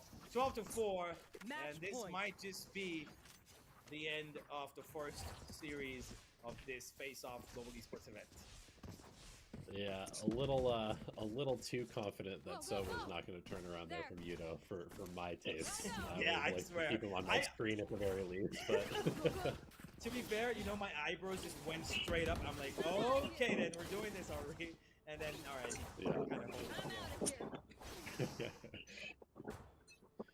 But yeah, one more chance for OG to try and make a comeback here. Oh, that's a good start. Making up the first kill. Ooh. Okay, Crystal. The double there was massive from him, and Patrick a little too out of the open, I feel, to keep himself up there. It's a 2v2. It is the Cypher and Breach duo. And Yudo's got the perfect position to find one. There goes the Newell. They have a piece to get away. Doesn't even need to fight that anymore. They've got the spike in their hands as well. It's on A main. All they need is for DC to make his moves, make his mistakes. Where does he plan to go? He's got a minute to play with. He could make the play all the way from mid and kind of flank him. And that's already been marked as well. They're ready for everything. They've kind of just submitted themselves towards A main, both the G players. And DC is heading in the same direction that had just been marked, I believe, from Kelly. Yeah, Yudo's got the read on this. I mean, he's kind of shown this map why we picked him up. Like he was just too good in the trials not to have on our team, even though it meant switching over to another 30 role seconds left. to make room for Patrick Hu on Duelist. I mean, he's just such an intelligent player as I see him get timing here, but I mean, he really is just making a lot of good. Oh, never mind. Never mind. He gave him too much time. DC gave him too much time to just kind of think, okay, you know what, maybe he might just be on something. We're just going to have a quick peek-see, and that's going to be it. The end of the series, 2-0 for Global Esports as they finished 13-4 on map 2. And Sunset pretty clearly showing why you guys picked it at Elevated. You know, honestly, great map from them. Yeah, just a really clean performance overall. I mean, we didn't get to see a ton of the defensive side from GE, but I think it would have been sort of more of the same. Like, basically every time the OG tried something, GE had the perfect counter for it. And, you know, especially on the attack side, just like reading Kelly's read on the game was really excellent there. It's just like every time that OG was getting aggressive, GE was like really far back and gone ready for it. We were looking at the ults, we were looking at the money situation, expecting the play patterns from OG, and I mean, it kind of helps. We're playing the same comp, right? Like we understand exactly how this comp works, and so we kind of had a little bit of a soul read there going on. Yeah, Global Esports, really great pickup. Like I said, from the last map, they're gonna just kind of ride on the momentum. And as Jivy mentioned as well, right? A win's a win, and he's just gonna keep reminding his players that it doesn't matter if you've lost at 13 level. We're gonna talk about all the mistakes later on. We can fix it in the post game, but you need to focus on what's ahead of you. And they did. Honestly, once again, it was Crystal, and he had so much impact on this game. Apart from Yudotan, Yudotan's lurks on that attack side, absolutely amazing, perfect, right? He was really on point at making sure that the pressure was constantly put on OG's shoulders. And every single time Kelly called that, you know what, OG have done this before, we're going to hold out here, they're going to repeat this, they made mistakes again and again. OG went out solo, went out in places where their utility could have been used, did not fully put down their foot in places where they could have won their fights. And Kelly was in the best position to read those out and just make sure that his team knows what they're doing, plays on the back of his util. And Patrick, once again, I feel like he could have probably had दोनों Indian team है OG और he did his जी job really well. That was creating space, and I'm glad about that. I'm happy that he was able to make the space needed for the team. Hello Jack आवाज आ रही है हाँ सुन रहा हूँ sorry मैं We've been kind of like mummy से बात hyping कर up Patrick Who, like who is दोनों this guy? Indian Why team is this है guy getting picked up? Orangutan is Indian, You've seen Global all those Esports is clips and also stuff like Indian, that, but at the end of the day, Orangutan like, is playing this is a in team game, India right? You only. have to do your Global job, Esports is Okay. playing in and he does VCT that job Pacific. extremely well for us. Like वो मुझे पता है we but just अभी जो won खेल रहे हैं वो 13 दोनों to इंडियन 4 ही है on this map हाँ with Yep. बट इनमें somebody से that एक is भी maybe player Indian billed as नहीं है like the जी का X factor for the team, barely having a positive KD. क्योंकि Right? देखो ना So what ये does that 5 say? Indian It players means क्या that हो we're रहा doing है a lot of other things very, very well. And I mean, trust me, when he's on, you'll know it because he'll be at the top of the scoreboard 100% of the time. it is what it But is. it's okay for him to not have a perfect day all the time because there's a lot of other shooters on this team. Like we saw, there's a lot of people that can shoot on this team, and that's very, very good. Everybody has to be able to shoot at tier 1 level. And I think that we've got 5 people who can do that. You saw the clutches on Haven from Crystal. You saw them from Poppy. You saw them from Kelly. And then you've got good paper utility की being रात से thrown अभी to तक help उतरी out नहीं क्या players do their किसकी? job, and then obviously the acre timing, की the game sense from Yudo is really, really good, and Patrick's in there pulling a नहीं lot of उतरी शायद attention to इसलिए तो him मैसेज to किया allow other उसने. players to shine. So Exactly. It, pretty you know, happy with that. is that push and pull maneuver, right? Don't, The minute is they there a kind of way let if Patrick do his I'm thing, like Yudo say gets a now bit of I am free space to move in. co-streaming this, right? OG didn't Exactly. really, Okay. you know, मेरा ये go window out capture हो to रहा है. get that information, even though हाँ they knew But if I almost alt every tab round ये that blank हो जाता है, Yudo's kind of, becomes black. lurking around, हाँ the shadows. तो उसका कुछ Mid लेकिन solution नहीं है. anyways, browser he's keeping the source में pressure on. है ना, But the browser fact that source में we से were putting करोगे तो so नहीं much होगा. pressure, इसका especially link on that A copy कर लो site, और हम्म. ओबीएस में him browser just source breaking पे that जाओ. tripwire on mid gave OG so much to think about. Okay, now we got to figure out how do we take care of this mid guy because he अच्छा, could be anywhere. okay. He could have crawled in, he हाँ could have gotten अब mid. यहाँ पे So browser में yeah, उसका great link दो. stuff from the team overall on the second map. उसको We बाद में got करना, पहले 5 लिंक दो. more games coming up in the next 5 days, ladies and gentlemen. A lot Okay. of opponents हाँ coming in and a lot अब of वहाँ पे squad battling to be 1080 watched, of into course, at 1920 Global जो Esports. होता है Hopefully, ratio वो कर every low. single day we just keep getting better, man. That's all I'm hoping for. Hey, 1920 into Yeah, and I 100. think if I'm not mistaken, we're going to be able to talk to Yudo here for a little bit. Yep. I think. Okay और नीचे से सब वो So control via OBS on कर दो. Yeah. we get to hear from the man. इधर. Yes, of course. The man ऊपर who's था ना been शायद control the via sneaky OBS. little impact man for this हाँ team so far. अब उसे ओके कर Yudo's दो gonna be coming on. So guys, hmm. stay here. और Here इसको we go. स्क्रीन पे Here we go. एडजस्ट कर लो. Welcome, drag करके Yudotan. तुमने पता नहीं क्या So किया I है. remove window capture. Hello, हाँ hello, Hello, Yudotan. hello, अब Yudotan. How are you drag पे doing? उसी ब्राउजर सोर्स पे क्लिक करो. हम्म. इसे लॉक 어때 करो. 기분 어떠시냐고 물어봤는데. ऊपर से हम्म. 첫 맵에서 We can't hear you, bro. Hmm. hello. Hello, how are you doing? How are you doing? Yeah. What's up, King? How you feeling today? अच्छा, so अच्छा, okay, so if I need to do it from here itself. Okay. Okay. Correct.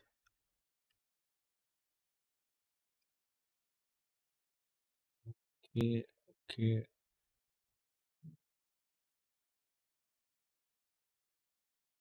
Wait, how do I scroll down?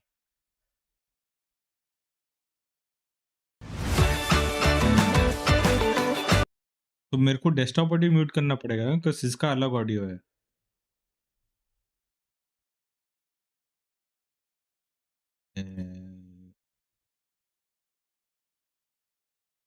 Because this is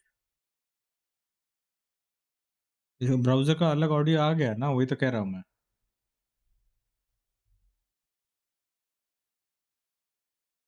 काम. अच्छा. हम्म.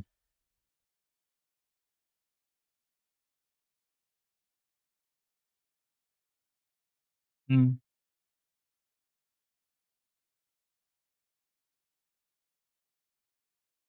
नहीं आ रहा.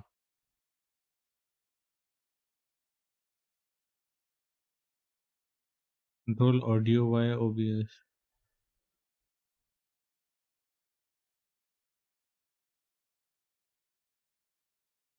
हाँ, पहले आ रहा था, अभी नहीं आ रहा. Great job. Oh wait, sorry, pause किया हुआ है. Hmm. 중국에서 했던 거랑 지금 하는 거랑 hmm. 다른 점이 뭐냐고 물어봤는데 중국에서 했던 거랑 지금 하는 거랑 다른 게 뭐냐고. 어떻게 답변하고 싶어요? Video. 중국은 okay. 되게 공격적으로 hmm. 게임하는 거 같고 중국에서는 지금은 모두가 다 Okay, so now I do anything on the browser, it doesn't matter. 움직이는 것 같다고. 알겠습니다. Like if I open Alright, another so window or whatever. in China, like the most of the teams in China, they usually do Yeah. very aggressive, but as of now, we're playing in sort of principle. We're following some certain principle right now, so he thinks it's better in this way. But if I don't want this window, Can I ask you one more question? 하나 더 물어봐도 되냐고 하네요. because it is. Alright, he so said now yes, it is yes. automatically Good. वही window पे Okay. अटक गया. My question for you Even though is, here it is not full screen. obviously he lost to Crystal in Ascension. So how does it हाँ, have but Crystal on his see team? what I'm saying And is, how does it feel to ये carry Crystal on map number 1? अपन ने जो interact में full screen किया था, even though here it is 어센션에서 still theater mode. 크리스탈이 있는 팀한테 졌는데, 네, 이제 오늘 맵 첫 번째 맵에서 이제 크리스탈을 이제 बराबर. 이끄는 그런 기분이 어땠는지 좀 물어보네요.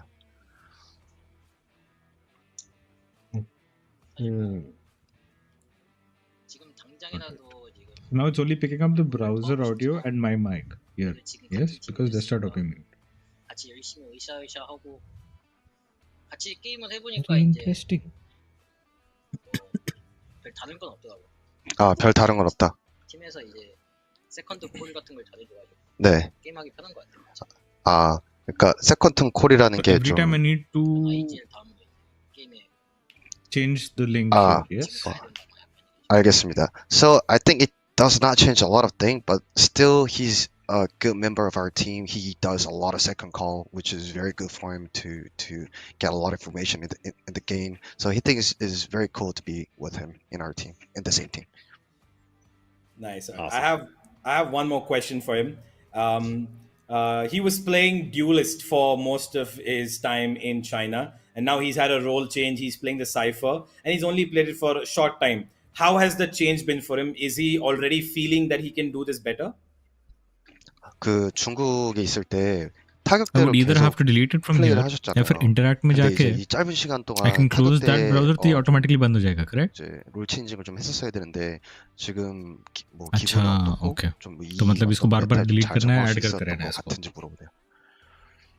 사실 아직까지도 Correct, but 간 시자에 적응을 if I disable here, it disables the audio also. 최대한 적응하려고 노력 중이에요.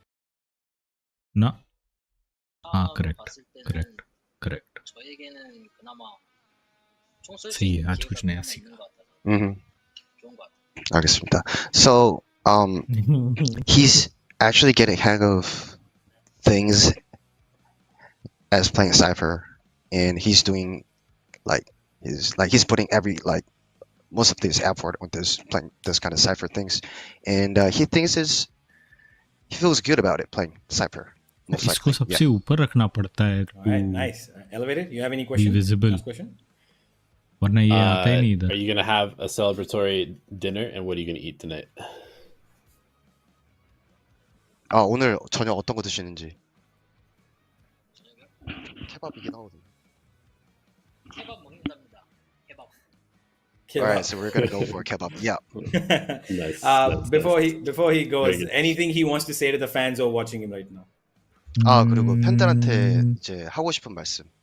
एक minute मेरे को देखने दो खाने का क्या सीन है. 오늘 비록 첫 맵에서 아슬아슬하게 이겼지만 So if I 다음 경기부터는 open another browser window, I open another video, it doesn't pick up that audio, correct? All right, so the first match was really close, but he's gonna do his best to own the every other teams as much as possible. Let's go. That's That my particular goal. link only, that particular All right, video. thank you only, so yes. much, Urodan. Thank you so much. All the best for next matches. See you. 다음 경기도 잘하시길 바란다고 합니다. Okay. All right, he said thank you. Thank you. हाँ ये Thank you. फिर ये Bye-bye. Double इधर आएगी नहीं आवाज इधर. He is such a Correct. sweet kid, right? You can clearly see that he is, he's shy to talk on camera, but clearly in the server he will pop your head off. He's actually the biggest troll on the team. You guys अच्छा might ये not know खोल के that, बैठ जाएंगे but और कुछ और he देखते just- रहेंगे साइड में. he's that guy that will. They probably shouldn't leak too much, but he's that guy. We'll be in a scrims हाँ समझ sometimes, गया. and we'll have clearly won a round. It'll be like a 5v1. The guy's on like Yeah. classic or something like that, and Yuta will run up behind Kelly and shoot, and Kelly will freak out because he thinks somebody's run up behind him, and So he's the guy that's always trolling. Monitor people. Of में अपने को यहाँ पे he's a सुनाई नहीं good देता.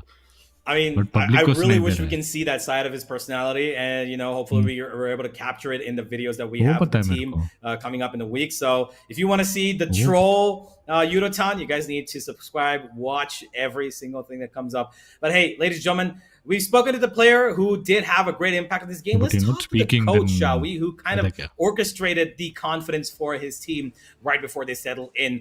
Sunset was 13-4, and of course, a big hand of that goes to Juvie. So let's have him on the segment. Juvie, how was the second game? Correct. I told you I was going to go better, and it did. So, maybe confidence isn't all fake, And yeah, I mean, the biggest thing is, we played more confident. We weren't afraid to make plays. The biggest thing in this game is you have to be the one to make plays, not the one to let people make plays on you. Yeah. Well, there was a lot of confidence that was executed in that first round itself, even though you guys did take up a bit of space. That OG were ठीक है router shop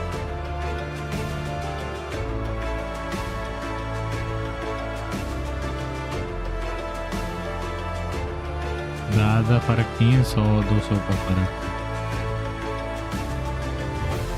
अच्छा वैसे वो देंगे हाय हाय अभी add आ रहा है